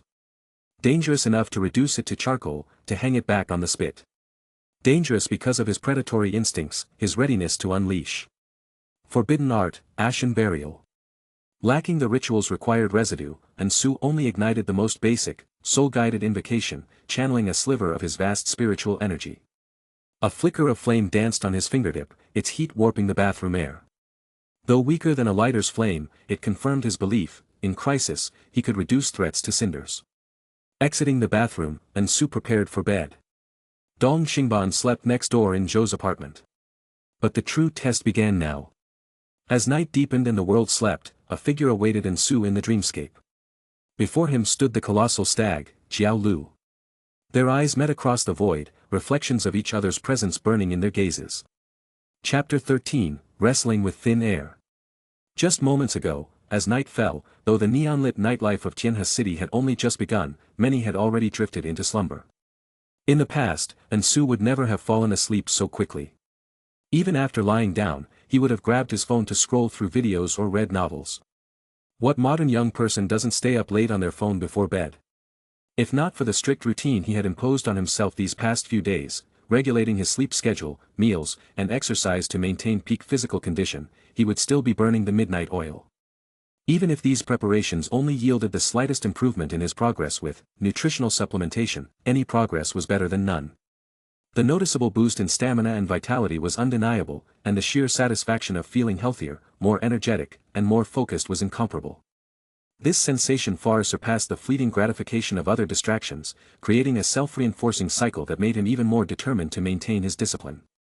Teacher Su had set an exceptionally high standard for the first phase of training, and judging by Dong Xingban's remarks, this physical enhancement program was anything but ordinary. That much was evident from Teacher Su's recent exploits in the Mao Tu district, where she had intervened in a dispute, chased Huashu into the dream realm, and left Ansu wondering if she had already stepped into the realm of the supernatural. Moreover, by adhering to an early sleep schedule, Ansu could devote more energy to his dreams. Apart from the time his soul had been injured during the wilderness hunter's ambush under Xiong Ying's command, every time Ansu slept, he entered a peculiar state of lucid dreaming. In this state, he could freely cycle through his past wisdom memories, or project himself onto the path of past lives to continue his journey. Previously, his progress along the path of past lives had been brief and interrupted, leaving many details unexplored. Now, however, Ansu could sense that the flow of time in that isolated pocket of space was different from reality, their timelines moved at different speeds. Even during the day, when he was awake and active in the real world, he retained some awareness of that place, even to the point of remotely controlling the actions of his undying bones vessel. The finer movements were driven by the vessel's instincts, while the broader direction remained under Ansu's command. Theoretically, he could even order it to hunt monsters autonomously, leveling up on autopilot. But right now, the undying bones vessel was at a critical stage of ascension. Both its instincts and Ansu's directives demanded it focus entirely on its evolution, making idle monster slaying unnecessary. Most monsters, driven by instinct, would at best rely on luck to find a naturally concealed spot to complete their ascension. None would go so far as to dig a hole and bury themselves for cover like Ansu had.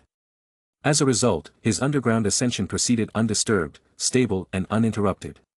Even if Xiong Ying's wilderness hunters realized something was amiss with their temporary camp and sent scouts to investigate, they would find no trace of him. After confirming the status of his vessel on the path of past lives, Ansu let it continue its work. Next, he turned his attention elsewhere. Beyond the path of past lives, the past wisdom memories were another major focus of the reincarnation realm. Ansu had already uncovered memories from 2 past lives. What surprises might await if he delved even further back? Not every incarnation of Ansu had lived a remarkable life, some might have been mediocre, others even more wretched than the stray dog version of himself. But regardless, each set of memories held some benefit. Even if a particular life was a train wreck, he could fast forward through it once and move on, digging deeper until he found something valuable. However, with the undying bones vessel still active and the path of past lives unbroken, uncovering more memories posed a significant challenge. Ansu could feel himself making progress, but the path ahead was long and arduous, its end nowhere in sight. Each step forward was hard-won, the difficulty of the journey itself a constant obstacle. The pace was agonizingly slow, like watching a painfully sluggish download progress bar crawl forward even after applying a speed boost. He could theoretically accelerate the process by interrupting the current path of past lives. If the interruption didn't cause irreparable soul damage, he might recover and uncover a third set of past wisdom memories. But there was no sense in abandoning what he had for uncertain gains. The second path of past lives was progressing well, why discard it? The undying bones vessel of scholar Ansu was in its prime. Though dead for years and reduced to bones, it was now like a rising sun, full of potential. Now was the time to push forward. Just as Ansu methodically worked to uncover more past wisdom memories, a faint, elusive call tugged at his consciousness, as if urging him to divert his focus elsewhere. Ansu could sense the source, an old acquaintance. Jiao Lu, whom he had briefly encountered during the day, was manipulating the dreamscape, trying to lure him astray. Perhaps, as a psychic whose soul touched the dream realm, Jiao Lu was overconfident in his abilities. After all, dreams were his domain. What could be easier than leading Ensu off course from a distance? For an ordinary person like Zhou Xian, this manipulation might have worked. Earlier that day, Zhou Xian had barely escaped the dream's clutches, awakening just in time to release the anomalies lurking within.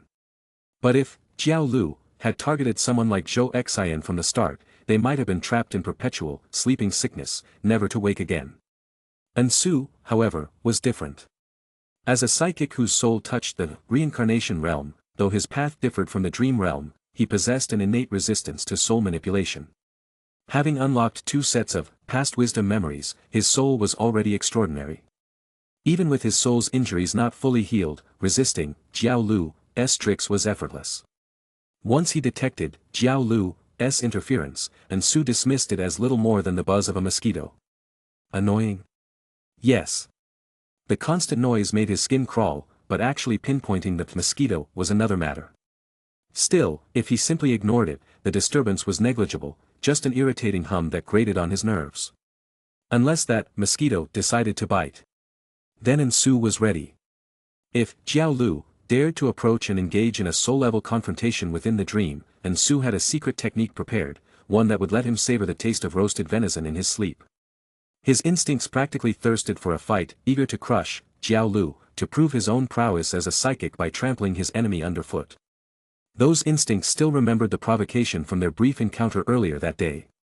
Yet while Ensu's instincts burned with fervor, he himself remained calm, his excitement tempered by rationality. In an instant, he analyzed the situation with cold precision. Jiao Lu's behavior didn't add up.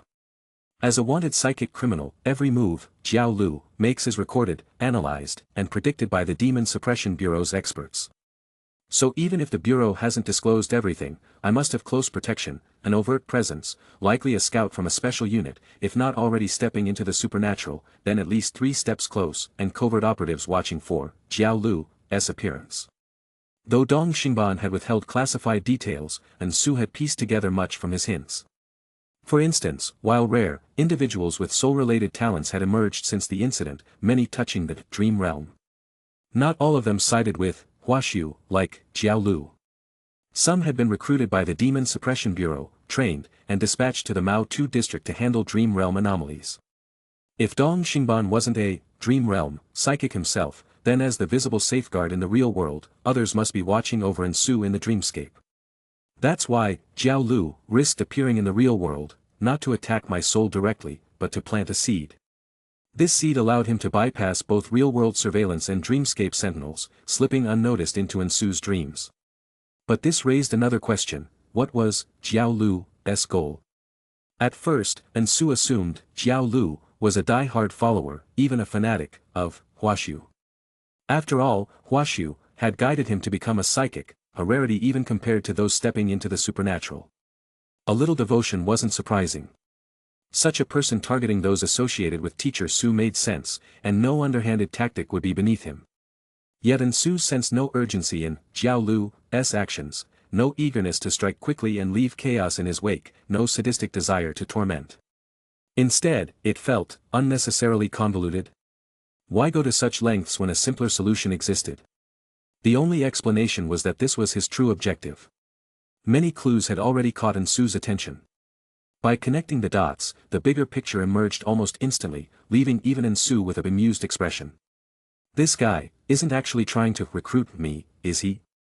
Perhaps Ensu had misjudged from the start. Armed with more information and encountering a dream realm psychic for the first time, he'd assumed mutual understanding. I know you're a dream realm psychic. You should know I'm a reincarnation realm psychic, right? I may not know your dream-based trump cards, but I've got a secret technique ready for you. But the reality might be that Ensu alone knew the other's origins, while in Jiao Lu's eyes, Ensu was merely a promising talent, a blank slate with exceptional soul potential. Maybe initially, Jiao Lu had intended to eliminate Ensu as an afterthought. Though Ensu was just a student teacher Su had never met, he was the only one enrolled in her physical enhancement class this term. That alone tied him to her. If something happened to Ensu, it would bruise her reputation. Even a little psychological pressure would be a win for Jiao Lu. As for Ensu's fate, irrelevant. A fanatic like Jiao Lu, willing to be hunted for Huashu's sake, cared nothing for ordinary lives. But upon sensing Ensu's extraordinary soul, Jiao Lu's ambitions had shifted. Killing a loosely connected student was too small. Even if Teacher Su had secured high-tier, nutritional supplementation, for Ensu, their bond couldn't be that deep. Was there a more impactful way to strike at Teacher Su? Oh, there was, brother. There was. Guiding this unpolished gem with unparalleled soul talent into the dream realm, ensnaring him in illusions, bending him to his will, and turning him into a blade aimed at Teacher Su, now that would earn Huashu's approval. The thought made Jiao Lu grin. This plan had taken root the moment he saw Ensu. Such raw, untapped potential in the soul, it was meant to be his. He had 9 ways to lead Ensu into the dreamscape. 9.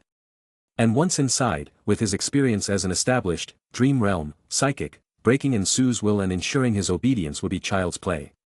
Chapter 14, With Your Life, I Prove My Talent. Though Ensu couldn't deduce Jiao Lu's thoughts with absolute precision, he vaguely grasped much of the situation. Verifying his speculation was, in fact, quite simple. All he needed was to make contact, just once, and that would be enough. After all, Ensu held the secret art of ashen burial in his grasp. Even if the physical materials couldn't be brought into the soul realm, consuming a vast amount of soul energy as a substitute would allow him to barely execute an incomplete version of the technique, more than sufficient to deal with his enemy. If Jiao Lu's true intention was to go through all this trouble only to waste his efforts and strike at Ensu within the dream, then all Ensu had to do was set everything ablaze. Whether it ended in roasted venison or drew the attention of those watching from the shadows, he could handle it with ease. And if the other party truly was so arrogant as to guide Ensu into touching the dream realm, attempting to become his guide or even control him further, well, Ensu would gladly accept the offering. The initiative no longer lay in Jiao Lu's hands but had long since shifted to Ensu's. With a demeanor as calm as ice, unshaken even if the sky were to collapse, he quietly guided Jiao Lu into action. Seeing that Ensu had shown no reaction to his temptations for so long, Jiao Lu grew both anxious and strangely pleased despite exhausting every means at his disposal from afar. Ensu did not disappoint his expectations. Such a rare, unpolished gem, gifted with extraordinary talent in the soul realm, it wouldn't even be surprising if he one day achieved enlightenment on his own, stepping onto the path of a psychic without any external guidance. His soul's performance was astonishing, yet flawed, imperfect. The cracks in this uncut jade were not fatal flaws but rather the perfect opportunity for someone to seize control. Such brilliance was proof of his innate talent, while the imperfections showed he still had shortcomings, unlike psychics like them who had already stepped onto the right path and honed themselves. And now, what he lacked was precisely this opportunity, someone to guide him onto the correct path, to make him a psychic. Once this gem was set on the right course, his growth would be unimaginably rapid. That he had revealed himself in such a vulnerable state right before Jiao Lu's eyes, if he didn't seize this chance to firmly grasp control, even Lady Huashu would be disappointed in him. Jiao Lu knew well that within Tianhe City, there were no psychics who could touch the dream realm. Even those lurking in the shadows were likely temporary reinforcements borrowed from nearby cities, merely standing guard in the periphery of dreams, never having laid eyes on Ensu, this rare gem. Gritting his teeth, the hidden Jiao Lu steeled his resolve and began traversing the dreamscape, stealthily swimming toward Ensu's location. Even if this risked alerting the enemy, making it easier for the Demon Suppression Bureau's agents lying in ambush to detect him, Jiao Lu had no choice but to act. Risk and reward went hand in hand, and Ensu, this unpolished jade, was a reward that far outweighed the risks by countless times. No matter how cautious Jiao Lu was, his movements inevitably stirred faint ripples in the dreamscape. The moment those ripples formed, alarm was raised. In an instant, the dream twisted into a perilous nightmare, terror, panic, suppression, slaughter, one horrific vision after another materialized into tangible assaults, surging toward Jiao Lu like tidal waves. Tianhe City had clearly placed great importance on Ensu's existence, going to great lengths to borrow personnel from neighboring cities, summoning every available hand they could contact. Even this ambush operation had been treated by the local Demon Suppression Bureau branches as a field exercise for psychics of the Dream Realm path. After all, these psychics were destined to be deployed to the Mao Rabbit sector to deal with the root of the Huashu's dream, calamity. Using Jiao Lu as their target now was simply making the most of the opportunity. Jiao Lu clenched his jaw, but agonized groans still escaped through his gritted teeth. A giant stag, its flesh rotting on one side and bones exposed on the other, stubbornly endured the relentless onslaught. Even as the nightmares threatened to tear his soul apart, he forcefully broke through the encirclement. Then, following the provocations he had left behind during the day, he charged toward Ansu, bringing the dreamscape with him. This wasn't a retreat, he was dragging the dream realm toward Ansu. If only he could make contact with the dream realm. If only he could reach it. The giant stag tore through countless dreams, sprinting toward Ansu. Fragments of the dreamscape were shredded by the nightmare assaults. Bloodied and battered, the stag fought desperately, its blood staining the path, yet it stubbornly pressed forward until it finally stood before Ansu. As the dream stag manifested before him, Ansu and Jiao Lu locked eyes from a distance, each seeing their own reflection in the other's gaze. Jiao Lu couldn't help but reveal a trace of delight, Ansu had already touched the dream realm. Within the illusions he had prepared, there were means to deal with Ansu. Even if Ansu stepped onto this path and became a psychic, he would only fall under Jiao Lu's control, becoming the sharpest blade in his grasp. And this blade, wielded by him, could at any moment be turned against Su Mei, the one who had struck down Huashu with 3 punches, sealing her in the Huashu's dream. But in the next instant, a blaze of fire erupted within the dream. The dreamscape turned dazzling, scalding, as roaring flames charred sweet dreams and devoured nightmares with flickering tongues. Jiao Lu seemed to hear a voice, thunderous and divine, reverberating as if issuing an edict. 10,000 graves weep in mournful echoes, the Lethe's ashes surge in reverse. And so, the embers of a world set aflame coiled around him. The inferno engulfed the giant stag, its agonized cries ignored as the flames consumed it relentlessly. Even the pursuing psychics, who had been racing to stop Jiao Lu, froze in shock. They could sense it clearly, if they dared intervene, these all-consuming flames, capable of reducing Jiao Lu to cinders, would envelop them as well, turning them to ash. Someone gasped, flames that can burn even dreams, what is this? That, too, is fire born from the dreamscape, the leader of the psychic squad observed, transmitting the information to the others through soul resonance. Jiao Lu staked his life to eliminate the target, but the target, using Jiao Lu's presence, touched the dream realm at the critical moment, becoming a psychic. In his dream, the all-consuming flames turned Jiao Lu's assault into self-immolation. The figure murmured softly, it seems Tianhe City may have just birthed a supreme genius of the soul. As the flames dissipated, Ansu waved his hand, gathering the embers into his palm before crushing them into nothingness. He stared at the remnants of Jiao Lu, now reduced to dust, and clenched his fist, claiming the ashes for himself. Though an enemy's ashes were the lowest grade material for secret arts, they would have to do. Chapter 15, Different Paths. Ansu opened his eyes, waking from his slumber. This sleep had been exceptionally refreshing, leaving his entire body brimming with vitality. Even though he hadn't been piloting the necrotic husk vessel to wreak havoc on the path of bygone eras, he still felt as though a significant portion of the damage to his soul had been mended overnight. Thanks to the selfless sacrifice of Mirage Deer. After waking, not only had his soul been substantially healed, but he had also obtained a batch of mystical materials. Since the ashes were derived from the burning of Mirage Deer's dream, rather than real-world cinders, Ansu could even store them within his own soul, or dreams, for that matter. It was no different from carrying them on his person, except they took up no physical space, couldn't spill or scatter, and could be summoned with a mere thought. It couldn't have been more convenient. As for last night's events, they had settled down completely after Mirage Deer had been reduced to ashes in the flames. To be fair, Mirage Deer, as an early psychic who had been guided onto the dream realm path by Hua Su's dream, was indeed a formidable existence. Freely traversing between reality and illusion, wielding numerous dream-related abilities, even when cornered in the real world by the Exorcism Bureau's forces, it could simply slip into the realm of dreams, untouchable. And compared to the psychics currently undergoing training to be deployed to the Rabbit sector to assist in handling Hua Su's dream, none were likely as adept in this path as Mirage Deer had been.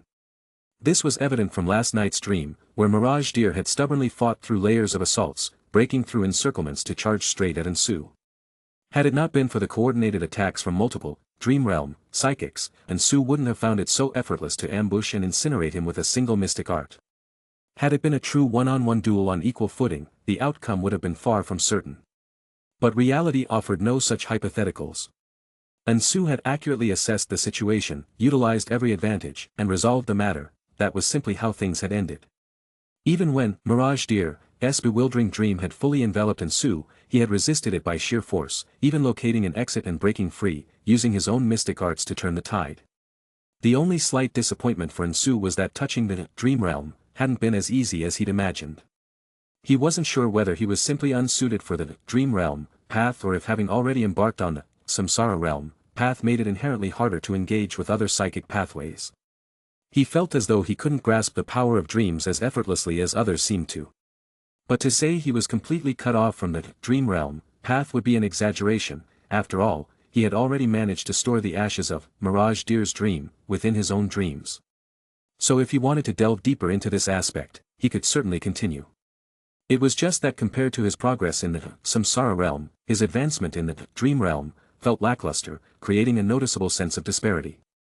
But upon reflection, his primary focus had always been the samsara realm. The effort he'd poured into it over the past few days was incomparable to the newly encountered dream realm, which was more of a secondary pursuit. With that in mind, Ensu felt at ease. When he'd first come into contact with past life memories, he hadn't known how to handle them either. The first time he set foot on the path of bygone eras, he'd been utterly confused and quickly surrounded by hunters. True, the wildfire gang led by Bear Eagle had deliberately targeted him, but it was also undeniable that his inexperience and lack of familiarity had played a role. At its core, it was a matter of proficiency. If he dedicated himself to studying it, his future achievements in the dream realm might even surpass those in the samsara realm. His future development depended entirely on which path he chose to invest more effort into. There was nothing stopping him from pursuing multiple paths simultaneously. After getting up, Ensu freshened up and began preparing breakfast, a nourishing, dietary supplement, when he suddenly remembered he'd forgotten about his neighbor, Red Snapper. Opening the door, he found Red Snapper lounging on a small stool in the hallway, slurping rice noodle rolls from a flat plastic takeout box. Spotting Ensu, he waved cheerfully. Well, look who's finally awake, our big shot psychic." Ensu blinked. "Big shot psychic. I kept watch all night, expecting to run into a few mutated abominations that needed handling. But everything was eerily quiet." Red Snapper shoveled a large mouthful of rice noodles into his mouth, then packed up the container, mumbling around the food.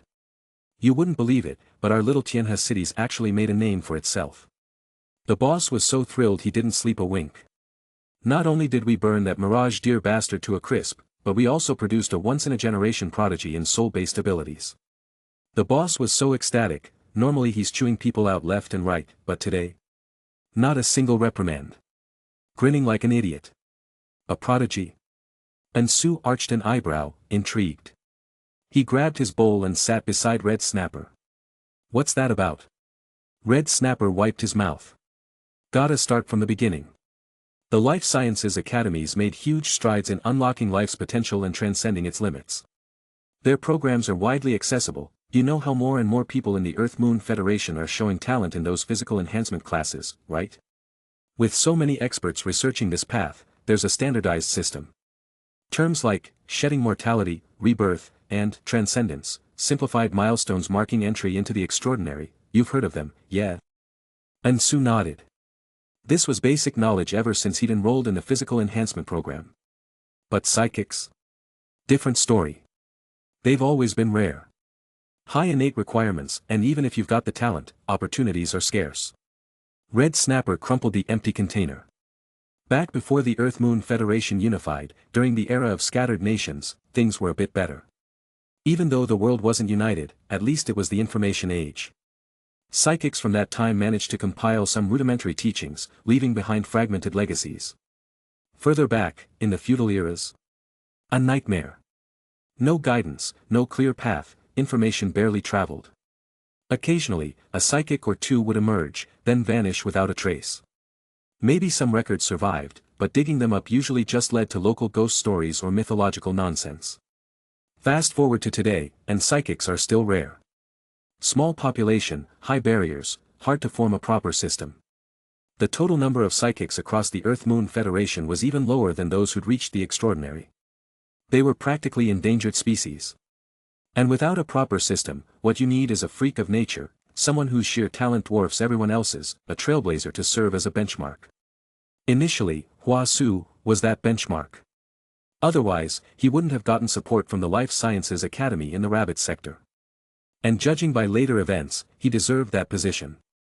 Had he not gone off the rails, sticking to the straight and narrow, he could have nurtured countless psychics. If the psychic system matured, the Life Sciences Academy might have even added a dedicated psychic awakening course. As for those psychics guided by Hua Su into the dream realm, without a proper framework, they could only be classified based on observed performance. Hua Su's threat level's the highest, no question. But, Mirage Deer, alone had 5 high-profile victims across different cities, all veterans who'd achieved shedding mortality and rebirth years ago. That's why his wanted level was just below the extraordinary tier. With Mirage Deer as the benchmark, the fact that Ansu, freshly awakened to the dream realm, had instinctively counterattacked and incinerated him in an instant naturally placed Ansu a tier above. Mirage Deer had been among the more outstanding psychics under Hua Su's wing, yet Ansu had turned him to ashes in moments. And since this had been witnessed and recorded by personnel loaned to Tianhe City from neighboring regions, Ansu's importance had skyrocketed overnight, exploded, surged, skyrocketed. In that life-or-death struggle within the dream, every action was a reflection of innate talent.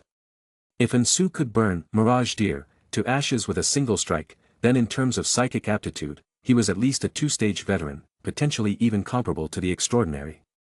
Ansu had no idea how much his name had blown up in psychic circles overnight. Starting as the Deer Roast Master, he was now being talked up as the next Hua Su, a standard-bearer for the path. No wonder the Tianhe City higher-ups were over the moon. Ansu mulled it over. Is that accurate?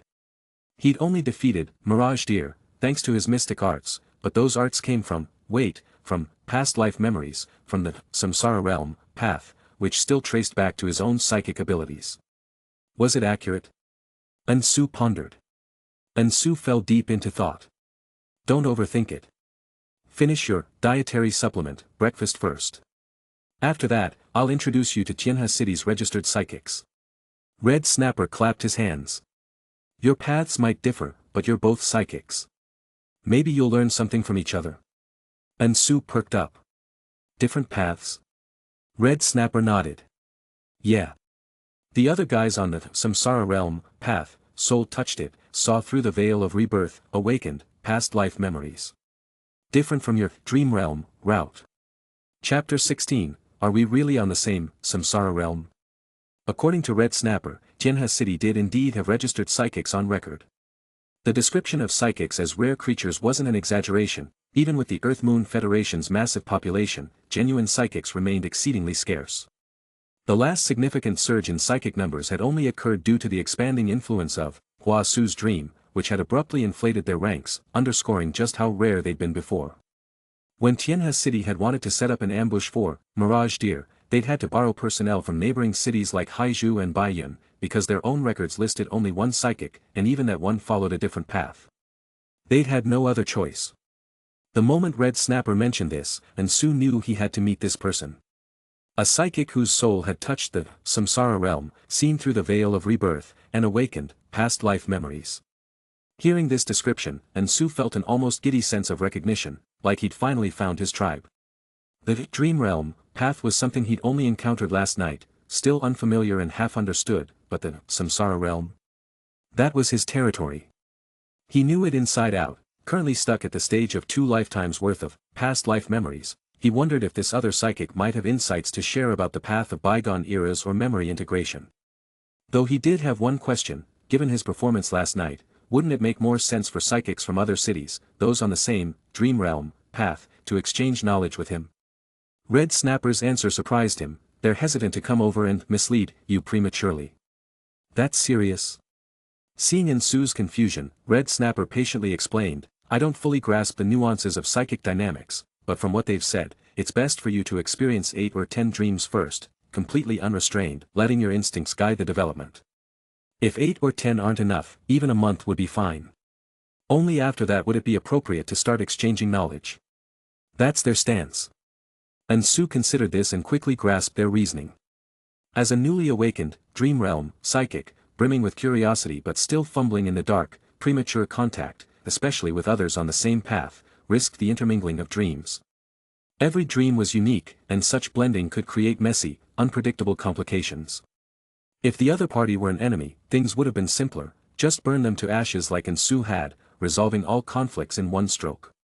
It was during this discussion that Red Snapper dropped another bombshell. You mean, Mirage Deer, isn't completely gone yet? Red Snapper nodded. Mirage Deer earned his just below transcendent threat rating for a reason. The Mirage Deer's dream originates from an old parable. A woodcutter in the wilderness encounters a startled deer, kills it, then panics that it might belong to some wealthy landowner, so he hides the carcass under banana leaves. But when he returns to retrieve it, the deer is gone, leaving him dazed, wondering if it had all been a dream. Mirage Deer was flamboyant, brutal, and unrestrained. During his earlier rampages across other cities, a transcendent tier expert once intervened, obliterating him with a single strike, shattering the giant deer's skeleton, pulverizing its flesh, scattering debris across the entire street. The sanitation workers refused to clean that area for days. Red Snapper's voice grew measured. Back then, every exorcism bureau assumed Mirage Deer was dead.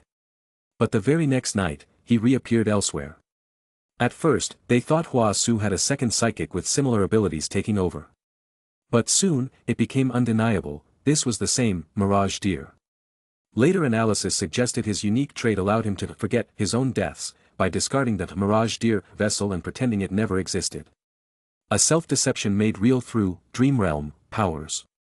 To permanently eliminate Mirage Deer, you'd either have to breach Hua Su's dream, to destroy his true form, or have the same person who killed one of his vessels confront him again. And Su understood immediately. Even with dream-based self-deception, irrefutable evidence shatters the illusion. Exactly. So after each defeat, Mirage Deer would forget, relocate, and stay far away from the threat. Red Snapper shrugged. He'll probably avoid Tianhe City entirely now. If he runs into you again, well, let's just say it won't end well for him. That might not be the case. Under normal circumstances, Red Snapper's assumption would hold. But, Mirage Deer might think differently. If he forgot completely, erasing even the memory of Ensu's existence, he'd likely flee Tianhe City and never return. But if he still remembered Ensu as an unpolished jade, he'd never give up. Especially since he'd sacrificed an entire vessel just to brand Ensu's dreams with his mark. Perhaps even now, though much has been forgotten, Mirage Deer still knows that before discarding that vessel, he'd already shaped this rare talent into his own mold. Ensu almost looked forward to Mirage Deer's next move. If he forgot too much, would he later rediscover Ensu's connection to Su Mei, return for vengeance, and die all over again? If he didn't forget enough, still coveting Ensu as his jade, the outcome might be equally entertaining. Either way, Ensu was morbidly curious. There was a perverse novelty to this circular fate, and Ensu's curiosity had been thoroughly piqued. But for now, Mirage Deer was a problem for another day. Red Snapper had already brought Ensu to their destination. This is the Life Sciences Academy. After a moment's thought, it made perfect sense. The psychic path didn't conflict with physical enhancement programs, one focused on the soul, the other the body. Combined skillfully, they could complement each other. If the Life Sciences Academy in the Rabbit sector had backed Hua Su's research, other regions surely had their own projects. Red Snapper led Ensu into a spacious lounge where a single petite figure sat slumped on a sofa, noisily slurping boba tea while scrolling her phone in boredom. Ah, sorry we're late. Ensu's eyes widened in recognition, he'd seen Tianhe City's sole registered psychic before. Sun Xiaolan, the city's top scorer, beating Ensu by half a point, the first examinee to stride out of the national tests, and into journalist spotlights, and the student who'd chosen the augmentation overhaul track when Ensu picked standard physical enhancement. He remembered her clearly because Su Mei had mentioned that program, one glance at the astronomical costs had nearly made him faint on the spot. Maybe he had fainted. But like Mirage Deer, he'd conveniently forgotten that part. Sun Xiaolan, delicate-featured, doll-sized, looked equally surprised. You're the new psychic. Up close, Ensu could sense it, the unusual quality of her soul, distinct even through her physical form. This was his first time meeting another psychic in person, and the difference was unmistakable. Where ordinary souls faded into background noise, hers, like his, burned with undeniable presence. No wonder Mirage Deer had spotted him so easily. The realization sparked another, he needed to learn to suppress this radiance, lest every psychic for miles sensed him like a beacon. Neither psychic had mastered soul cloaking yet. A single glance confirmed each other's nature without a word spoken. This meeting wasn't just for Ensu's benefit, Sun Xiaolan also needed exposure to other psychics, hoping to glean insights for her own growth. Dispensing with pleasantries, Ensu cut straight to the chase, hungry for Samsara realm insights. He asked how far she'd progressed beyond past life memories. Sun Xiaolan's delicate brows furrowed. She glanced at Red Snapper before answering slowly. The Exorcism Bureau and Life Sciences Academy both said, unauthorized attempts at the soul displacement trait are prohibited. What? Wait, hold on. Soul displacement? Are we even talking about the same samsara realm here?